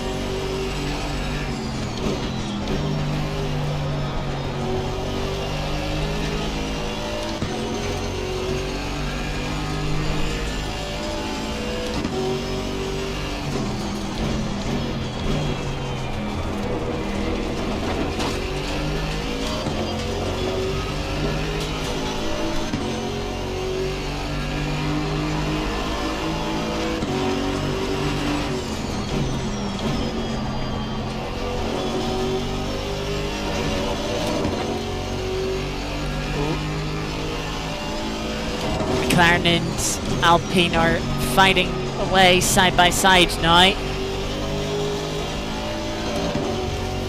Looks like the McLaren has got the move done. And it's not lost too much time in fairness.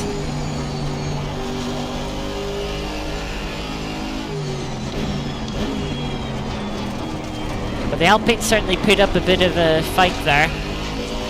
You could see the positions swapped back and forth a couple of times.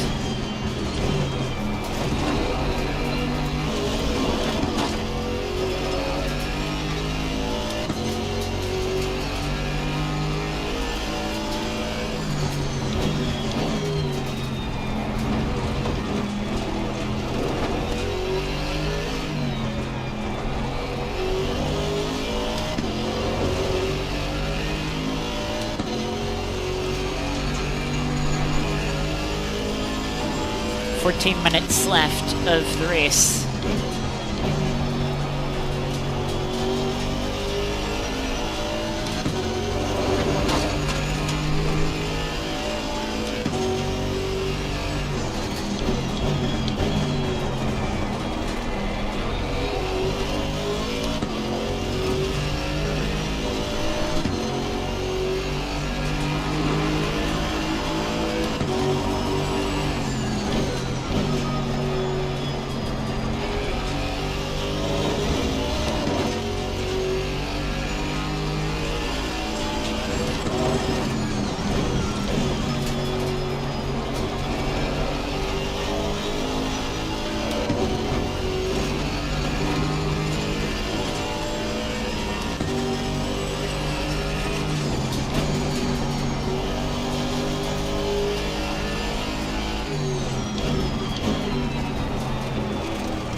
Yeah, even with making that move, McLaren was only a 10th and a half, no, just 1/10 slower than us.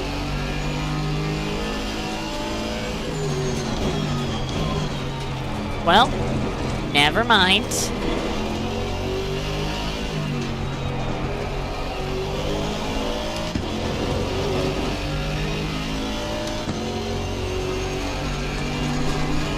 Still 12 and a half minutes, plenty of time for us to get a DT ourselves. Just takes one moment, one wide moment through T1, and that would be our DT.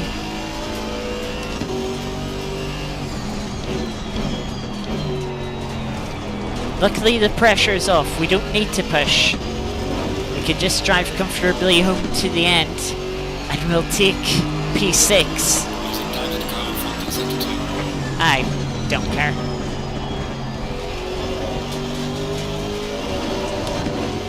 Look at that, clean run 3T1 and we're up a 10th and a half on our delta.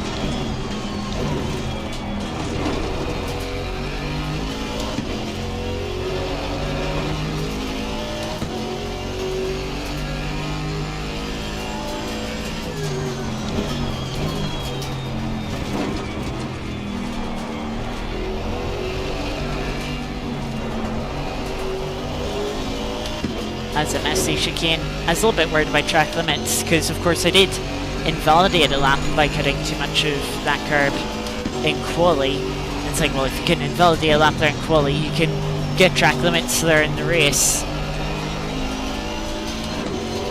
But it hasn't popped up once of that chicane this race.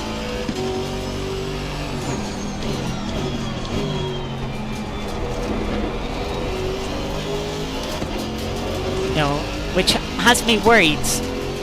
You know, if it popped up once or twice and it was like no time gained, I wouldn't be as worried because then it's like, okay, I can definitely get no time to gain there. But the fact it hasn't popped up has me worried. Is it going to be like T1 that if I run wide, well not run wide, but if I cut it and trigger track limits, is it pretty much an instant warning and thus for us DT since we're on our final warning? That Janetta just drove onto the grass voluntarily. Okay, you do you.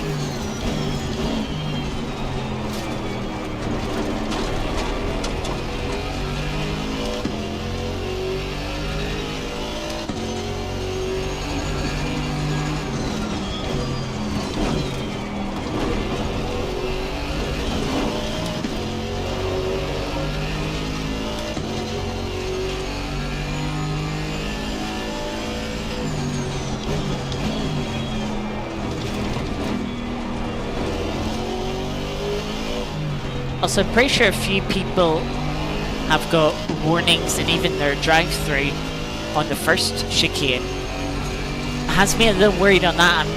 That is one of the corners I feel like I'm really pushing the limits for. And a couple of occasions I've been expecting a track limits thing to pop up there at the chicane, but it hasn't yet.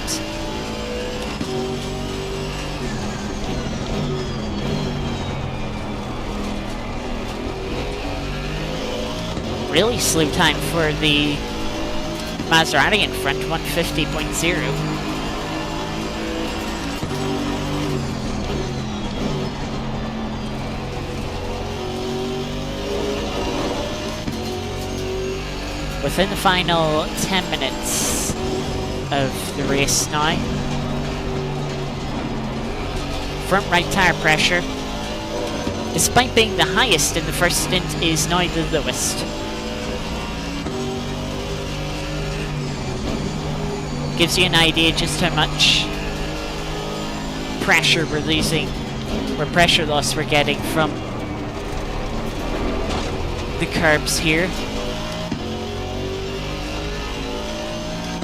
And should also say the gap to the Alpine behind hasn't opened up that much since they got passed by the McLaren, maybe a second or two.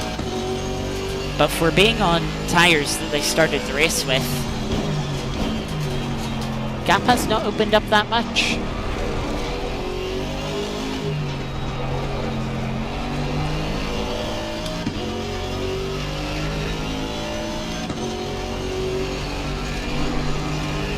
Oh, and now the Maserati has a DT. And they got on the exit of Druids. That's another corner that we have to watch out for. But this could be P5.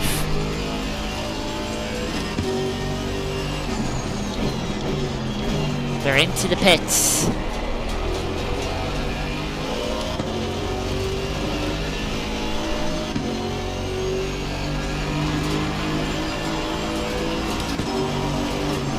There's a car in the pit lane.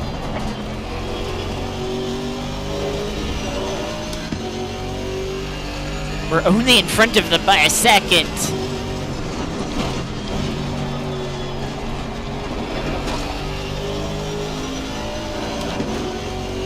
Race on here at the end. Potential P5 here. But it also shows you how short the pit lane here is at Oulton Park. They only lost like 15 seconds.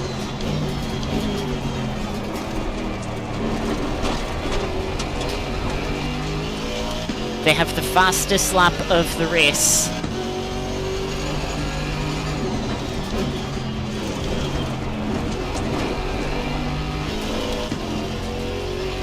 Ooh, they had a poor run through the chicane. Lost a bit of time.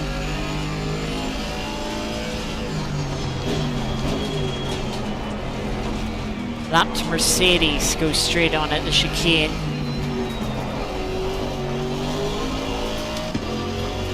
Is gonna let us by here. Car on the right. Clear on the right. 5.5 minutes.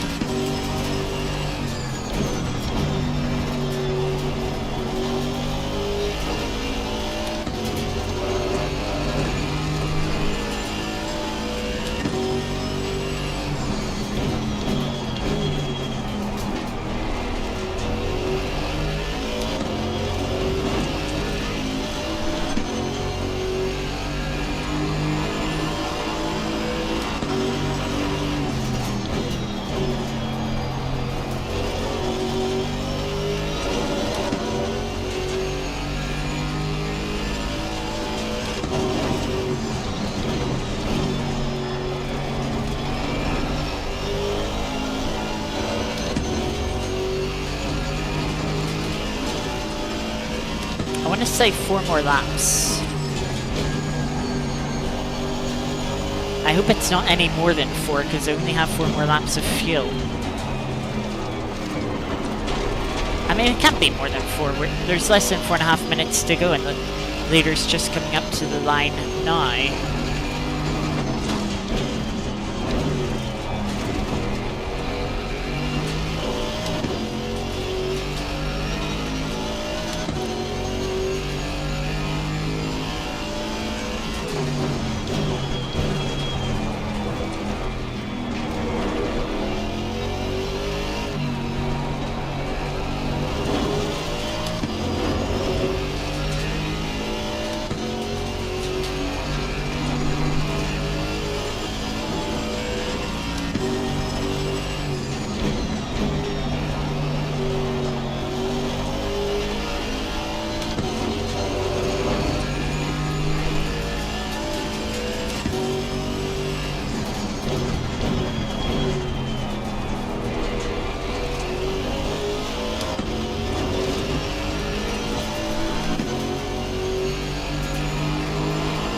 Gaining on the corner and is at the 3.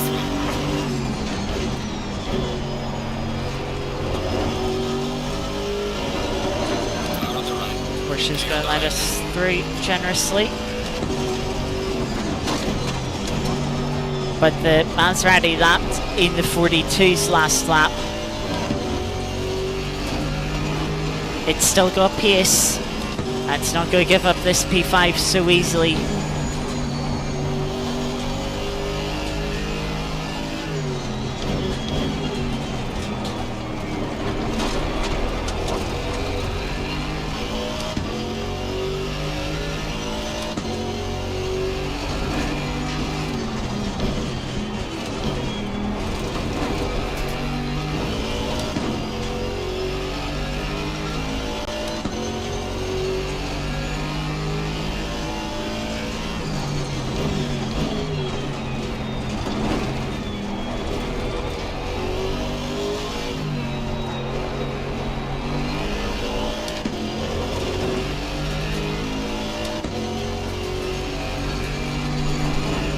There'll be 2 laps to go at the line.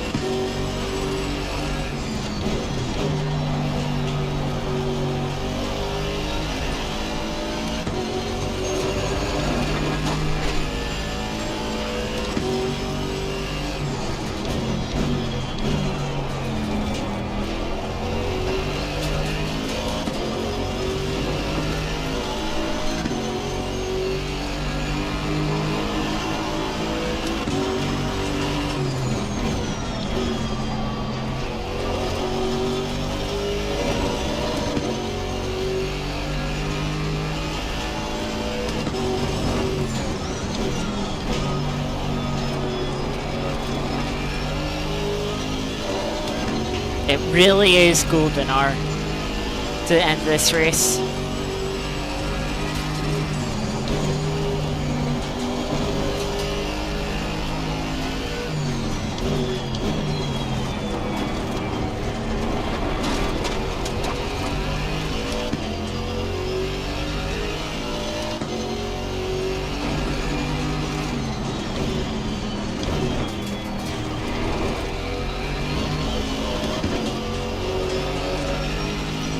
Leaders in 5 minutes.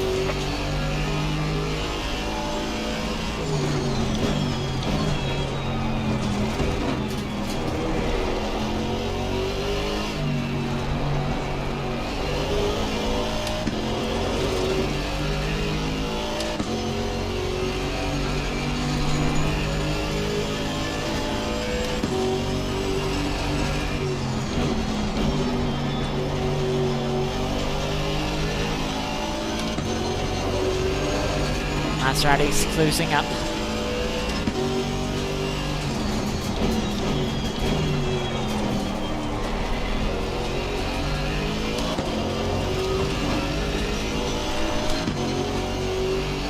And here we go, final lap.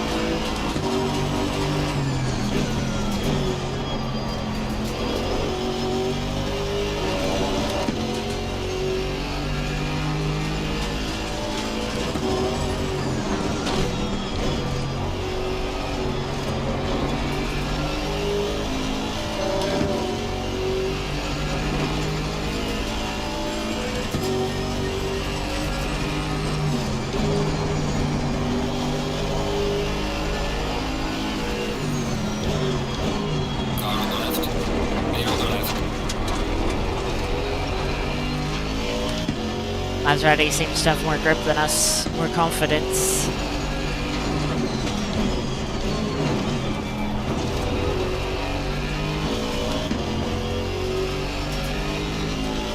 The leader has finished the race. Half a lap to go.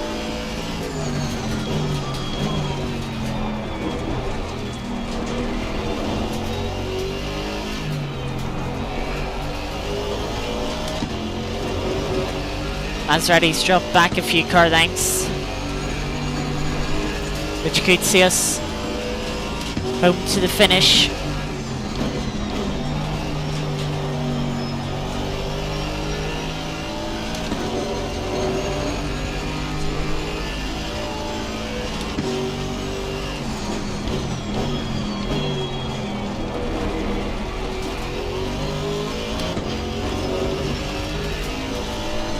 We'll hold on to the end. Right, the race is over. Good job. Do the best you can. Take it easy.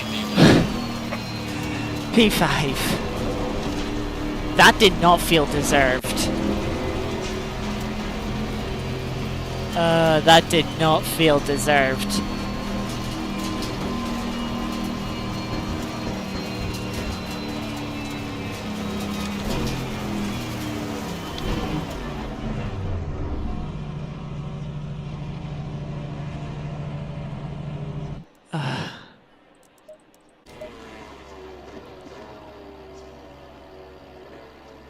Yeah, that did not feel deserved. Yeah, sorry to Andy again for the incident towards the start.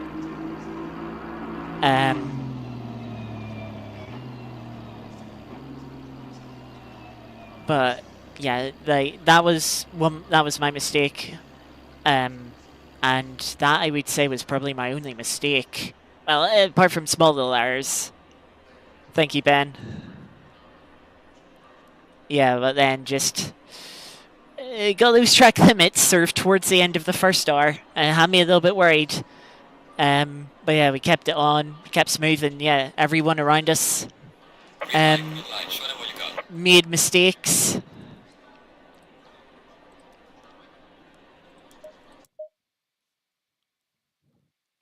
Around us, and yeah, and we were there to capitalize on them and yeah, take advantage. And yeah, I forgot to save the replay of the rest of the race.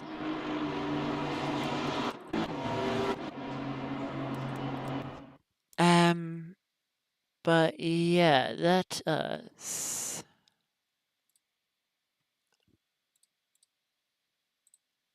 want to see what happened here at the start, because it's a bit hard to tell. So we've made it 3 wide. Okay. Okay, I don't think this one's on me. Which is a relief. I was slightly worried, like, hang on, did I do something wrong at that start? But was more sort of...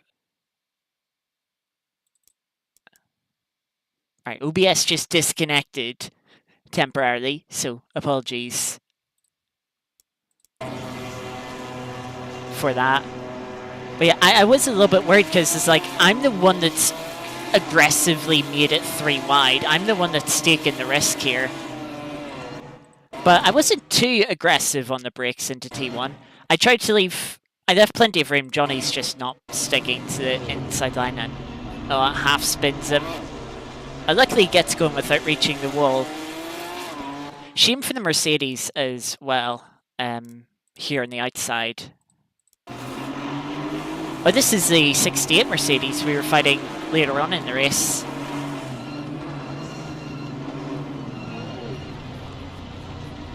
Yeah, because I was on for leaving them enough room, but then with the squeeze from Johnny, put us out.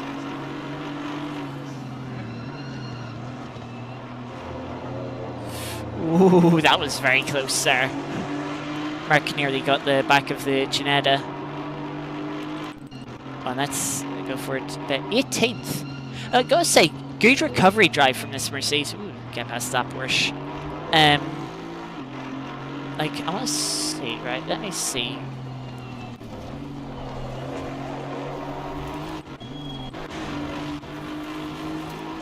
Is this the lap? This feels like it.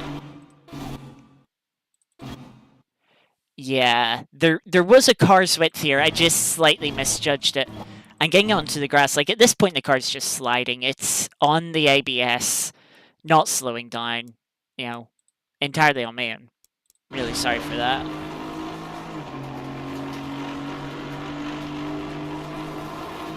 Can just see we're closing. Yeah, I was worried it's going to hit the back of the Ginetta, so I felt like I needed to pull out earlier, so I kind of twitched to the right, and that put me onto the grass. And you can see, as soon as I realize I'm going onto the grass, I'm on the brakes, because I know once I'm on the grass, I'm not slowing down as well, and I don't want to run into the Ginetta. But at this point, I've made the mistake of sort of turning slightly to the right. I know I don't have the HUD on. Oh, I need to. Let's just slow this down half speed. We can see at this point, that moment there, I turned out slightly. And it wasn't by much. It wasn't by much that hit the grass, but was just enough. Yeah, it was like tire width, not even half the car, just by a quarter of the car.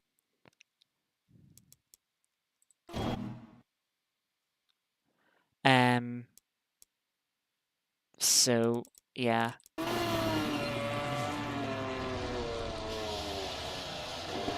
Ginetta had a bit of a slide, was able to get back on. Thankfully, we didn't lose too much time. That's the main thing I'm glad for. Unfortunately, this Aston was able to come on through.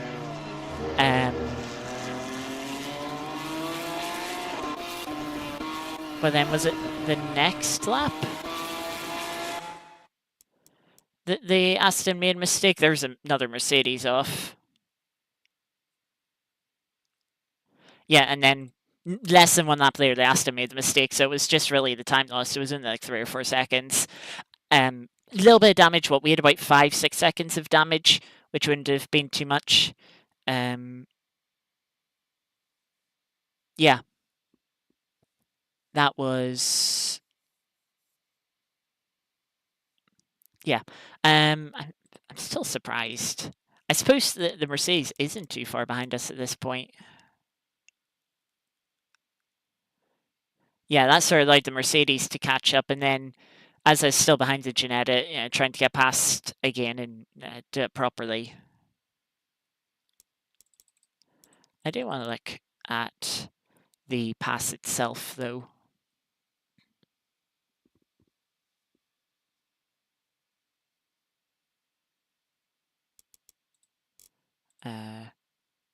Well, jump 3 laps instead. Yeah, this is the Ginetta started getting a bit of a gap. It put some good laps in, and then it was here. And then it sort of started to struggle a little bit again. We closed back up. It ran wide there. That compromised its exit, and they knew. They came over to defend. I'm like, right, fine, I'll go to the outside. I didn't want to be too aggressive with the Ginetta with the previous incident. I was like, right, I'm going to try and hang it around the outside here. Oh, the Ginetta had a slide there trying to leave me the room, which, they were sort of sliding out. I was trying to hang it around the outside here. I'm actually probably not far enough alongside here. F7. Yeah, definitely not far enough alongside. And I kind of realized that. I was actually just slightly out of track limits. If I put this in slow motion. Yeah, like this moment here. I do like just have a tire.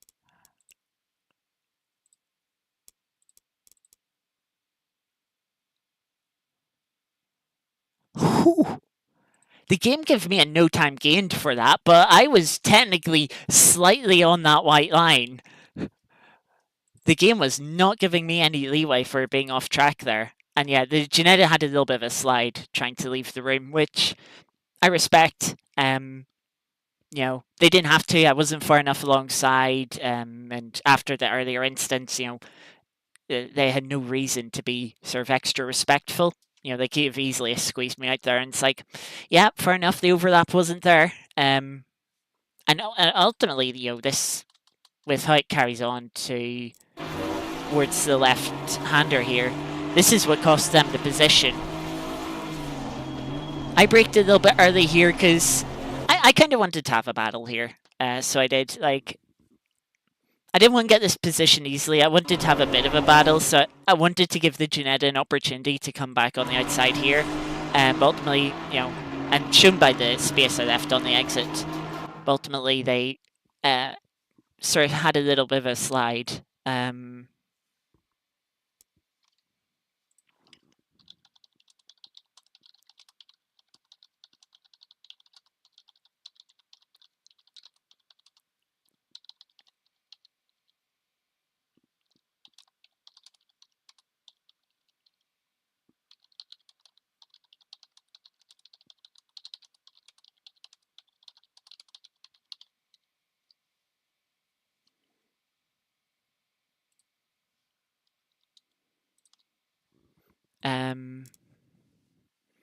But yeah, can we find...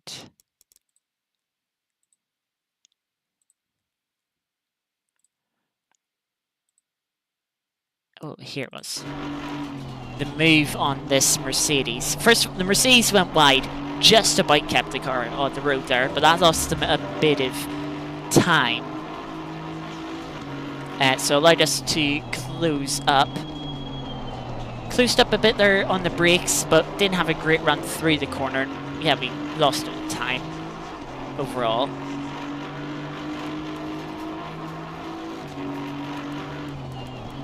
Remember, where is the move exactly? That's a track limit.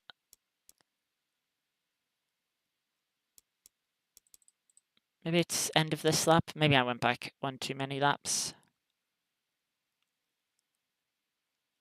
Oh, there it is. So we closed in throughout the first half of this lap and got good run out of the first chicane. Put the Mercedes defensive. Thought by going around the outside, it's like, no, we're definitely not far enough alongside. But Mercedes can't put itself in a bad line here, and we opened up the line here. Mercedes so wide here. Like, you know, we had, you know, it started at this sort of chicane. And Mercedes got a bit of a poor run, didn't get a great line. Give us a good exit. In the slipstream, we were closing up and enough to make the Mercedes go defensive. Thought about going around outside as mentioned, but then realized gap's not there, not going to happen. But you see how we're just able to cross the line back. We're opening up the left-hander now. Then subsequently, we're opening up the right-hander coming up because we've again held a tighter line. The Mercedes then, good car width away from the apex. Like, apex are in there somewhere. We were not quite as wide, but we were a bit wide following it too. But with the wider entry we had into the corner, we were able to carry more momentum anyway. That got us to the outside here, heading towards Stewards. Just make sure we don't hit the grass like we did with the Ginetta earlier, and then leave the Mercedes space on the outside. It did a good job carrying the momentum, and it was coming back a little bit here. And it's like, right, we've got the inside, just hold the inside here. It's harder to go round the outside of the final corner here. You can see the Mercedes doesn't try and outbrake us, sir. It goes for a cutback, tries to get a better exit, but we were just sensible. It's so important in situations like that to get a sensible exit. Like, when you're holding your opponent to the outside, you know, they're going to do one of two things here. They're either going to try and hold it round the outside of you, or cut back and try and get a better exit to, you know, get alongside you again into the next corner. I could kind of tell by how the Mercedes was braking that, okay, they're going for a cutback.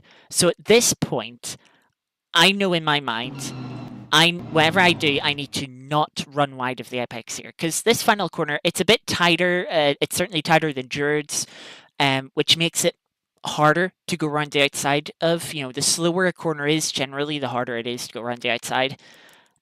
So yeah, the Mercedes does what they've, you know, their best opportunity, which is to try and get a cutback, get a better exit. But, you know, I just made sure not to overdrive the corner. It's a very easy mistake to do, and people constantly do it, where it's like, oh, you're under pressure, like, right, I've got to brake as late as I possibly can. You just run in deep and the person cuts back on you, you know. And this is kind of how this whole situation started with, you know, the Mercedes, a little too deep on the brakes. I mean, if the Mercedes was early on the brakes, I probably would have tried it round the outside. I was in a good position where I could leave both options open for myself, but around the outside would have been risky. But if I could have got the overlap, yeah, it would have been fine.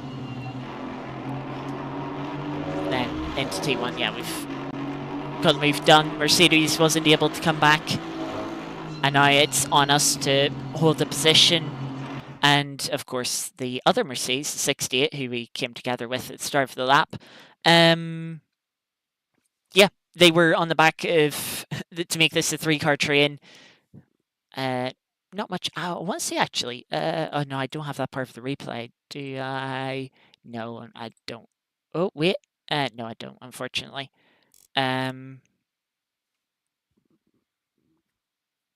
Yeah. Don't. Unfortunately, I forgot to save the second part of the replay. Wish I did.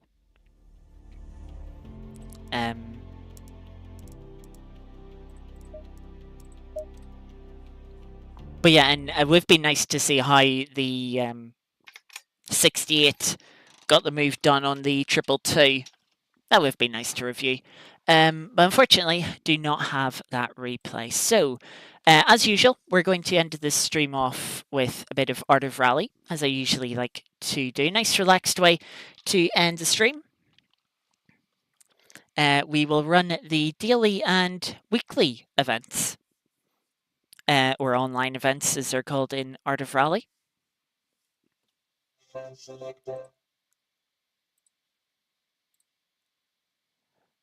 There we go. Actually, hang on, so I need to close that. Right. So let us see. Online events. What do we have this week? My controller bars a little caught. Daily event.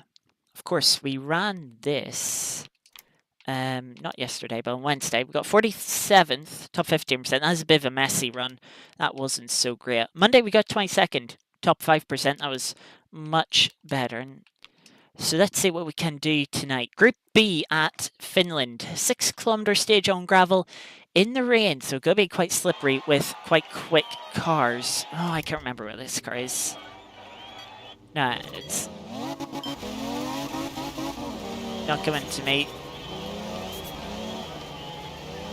Car already sliding through the first turn with the rain.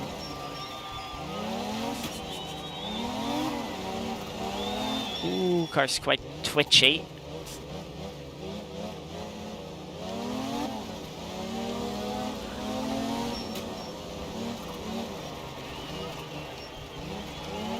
I'm trying to tell if I think the car is rear-wheel drive by how twitchy it is.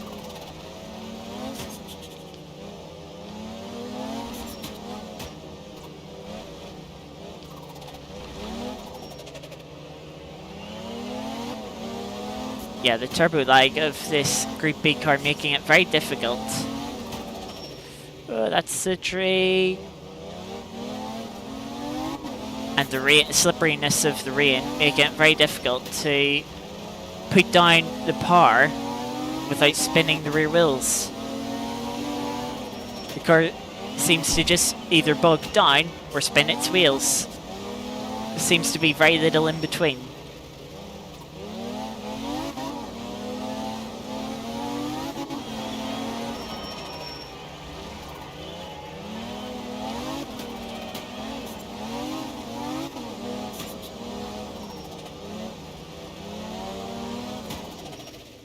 And very twitchy. Like, you think the car's sliding, so you go to correct it, and oh, you're just putting the car off into the grass field.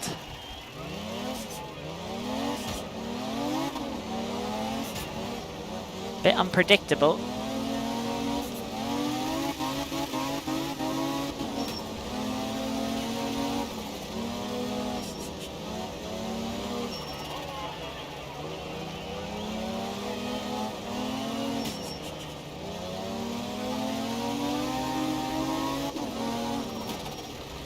Getting a little quicker now with the car as we get to the halfway point. Ugh. Gotta be careful not to fall too far off the track. Otherwise, game will reset us and give us a 5-second penalty.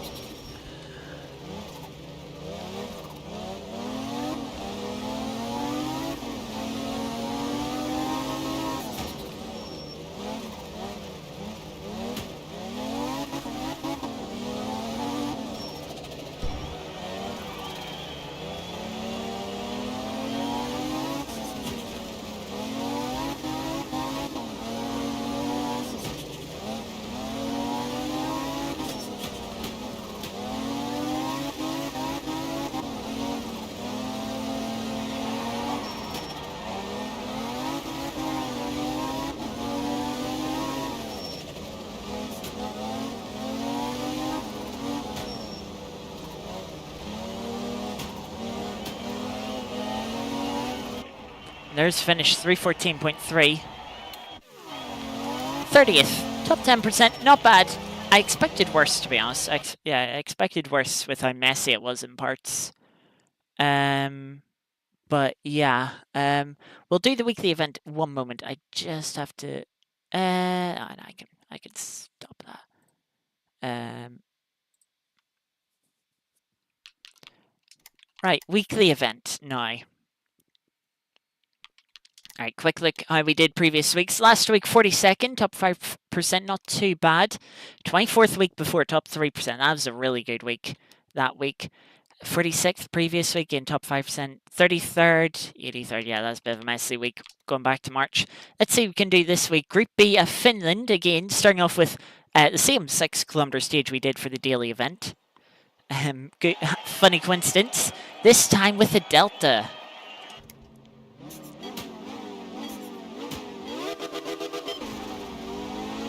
At least it is dry, and pretty sure the Delta is all-wheel drive. Oh, there's rocks there. I didn't see.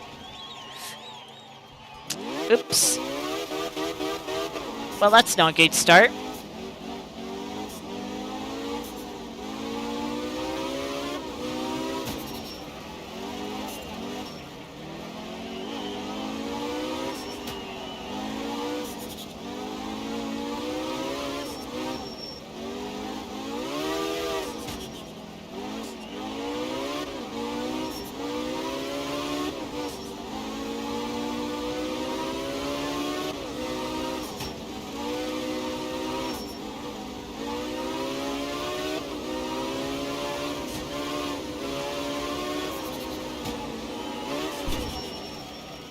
That's a bad bounce.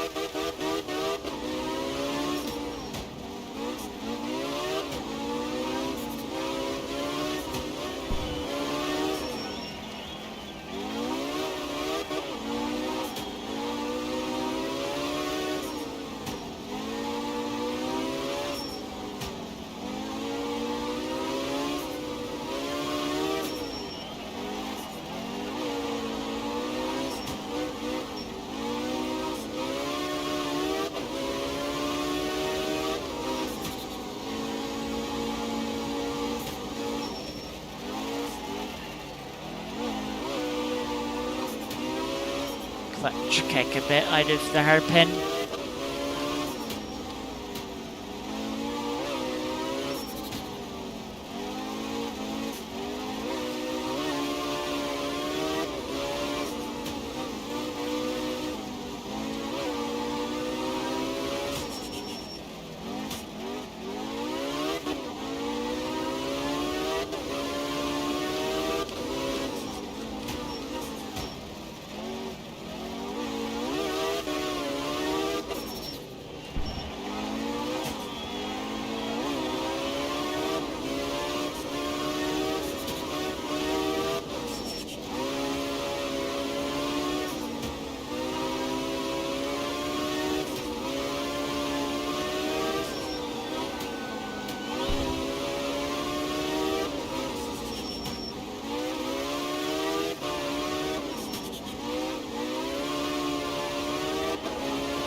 There's finish 251.3. Not the greatest start. Rolling, of course, starts stage 114th.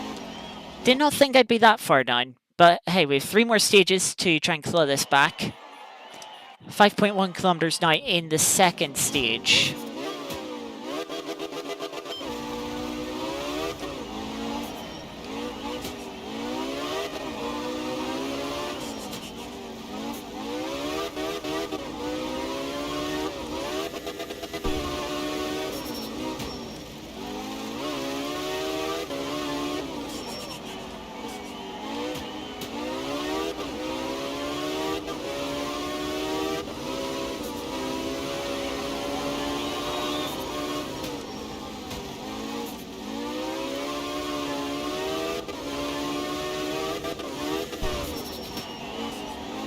Car got a little twitchy there on the landing. Luckily I was able to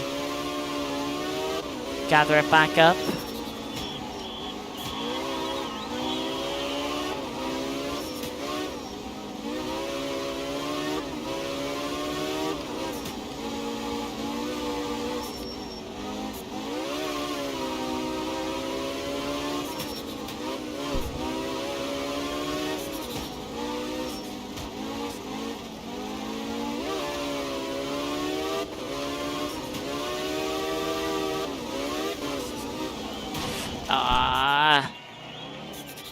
Car got a little twitchy again on the landing.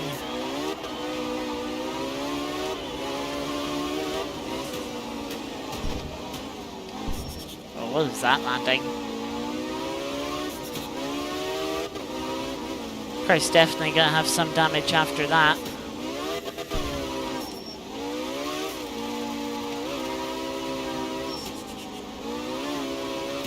A little bit of a cut there.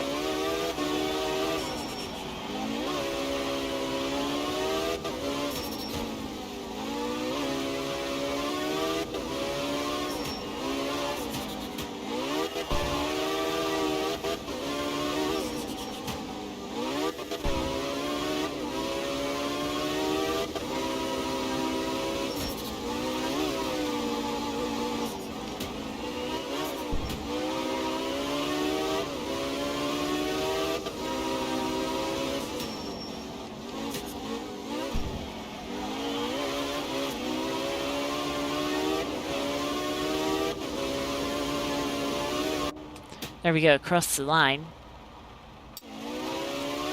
Up a few places, up to 105th, but of course won't be up much more. 4.1 kilometer stage next, after we get to repair at service. No repairs, actually. Oh, that's interesting. Surprised by that. But yeah, short stage, not really what we want. We want a longer stage, more distance to make back the time that we've lost so far.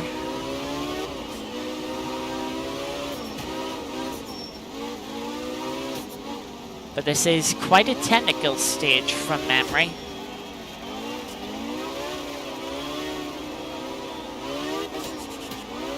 Which might help, but it might not.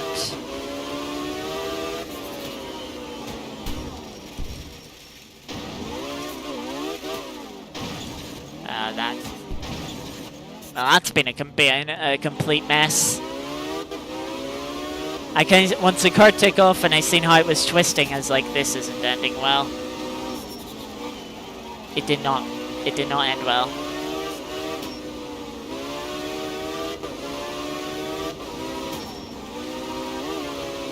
Then I was just trying to predict what the car would do on its landing. Oh. Whee!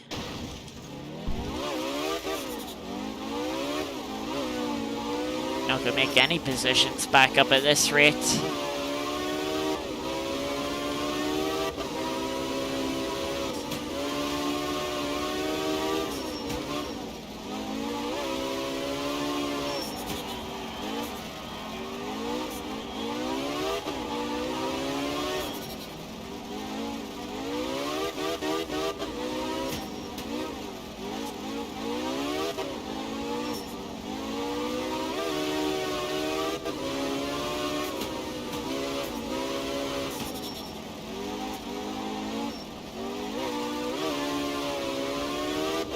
Problem is we need to push hard to try and make it time back up.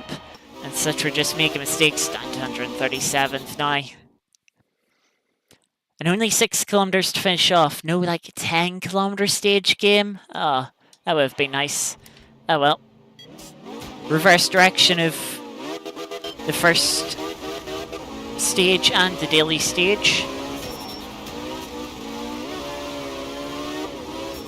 Pretty sure the car has some damage this time round.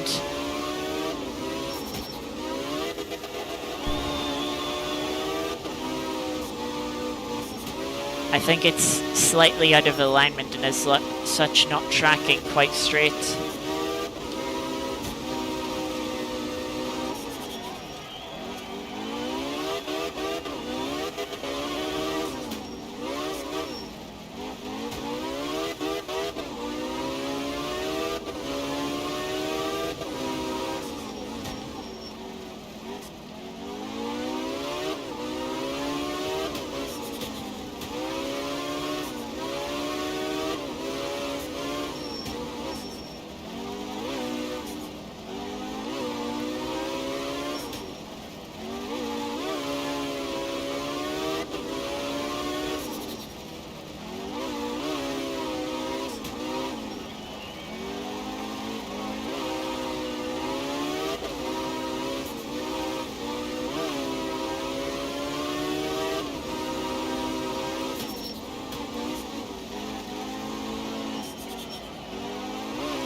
wide through that right-hander.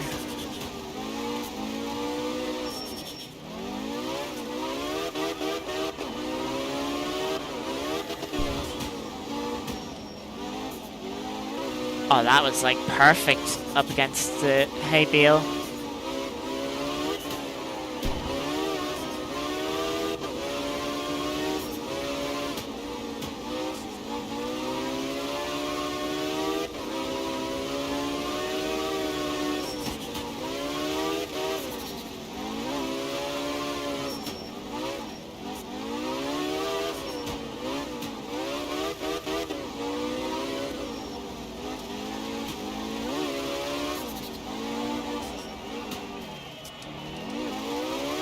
That time wasn't perfect though. And this failed attempt at J-turn. So much for one clean stage. There's the rock I hit in the other direction.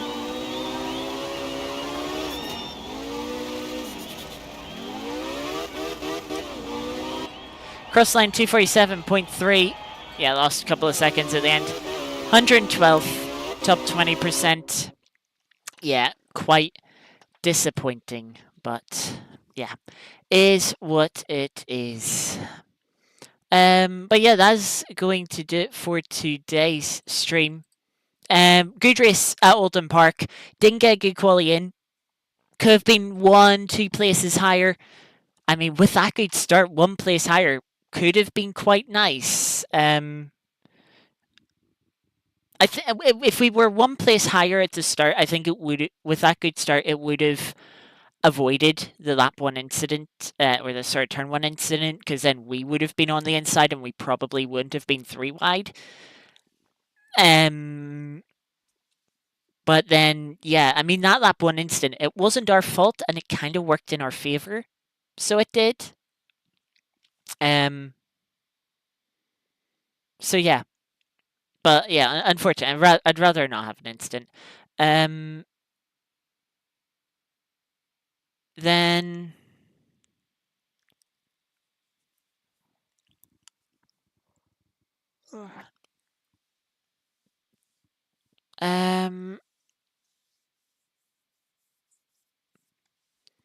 then yeah, had the little tangle with Janetta again. My fault, apologies. Luckily, not much time lost.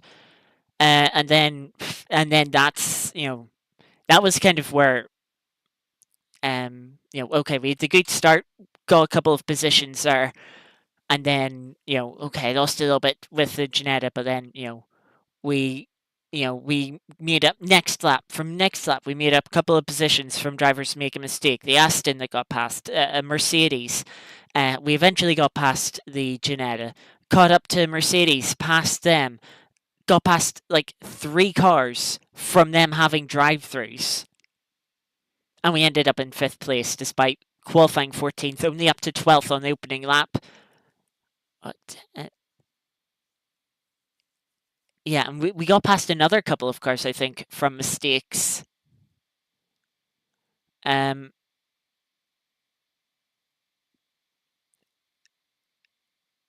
So, yeah, very eventful race, very enjoyable. Shame our rally didn't go very well, but oh well, it is just like that sometimes. Hasn't been a good day for rally today. No, it hasn't, after the earlier stream. I'll be back on Sunday. This weekend, we will have more WRC. We'll be doing the Creator Series. I'll probably be on Sunday afternoon. Might do it tomorrow afternoon. See how it goes. Might bring it forward to tomorrow afternoon, depending on how schedule goes. And then on Sunday evening, we will have the 75 minutes of Le Mans on Le Mans Ultimate. All three classes, LMP2 that we will be racing in alongside hypercars and GT3s. That should be good fun. We won the 75-minute race at Interlagos on Monday in LMP2. Let's see if we can go back-to-back again this weekend. And then on Monday, we have started a new Monday GT3 series on the Mon Ultimate. 65 minutes. We are starting with Sebring this coming Monday. So yeah, hopefully that series will be as fun as our Friday series at the moment. of course, is our GT3 series taking a break this week on Fridays. We'll be back again next week with, let me just see, Fuji Classic next week. So no chicane, Fuji GT3 for 60 minutes next week. And yes, so that will serve beer streams. And then not tomorrow, but next Saturday, we have a special GT1 race on a original Assetto Corsa. That will be a 2-hour race starting about maybe 6:30, 6:15 UK time, sometime around there. And yeah, that's going to be an interesting race. That's a 4-round series, but that's round 3 that I've jumped in halfway through. Street circuit of Trios Riveras. A very interesting circuit, so it is. I think could be quite chaotic. I think there's meant to be 40 cars too on the grid. Yeah, that'll be interesting. So yeah, looking forward to that one. And yeah, and then on Sunday, we'll have a new Sunday series starting next week as well. So, plenty of racing coming up next weekend and this weekend, rolling into Monday.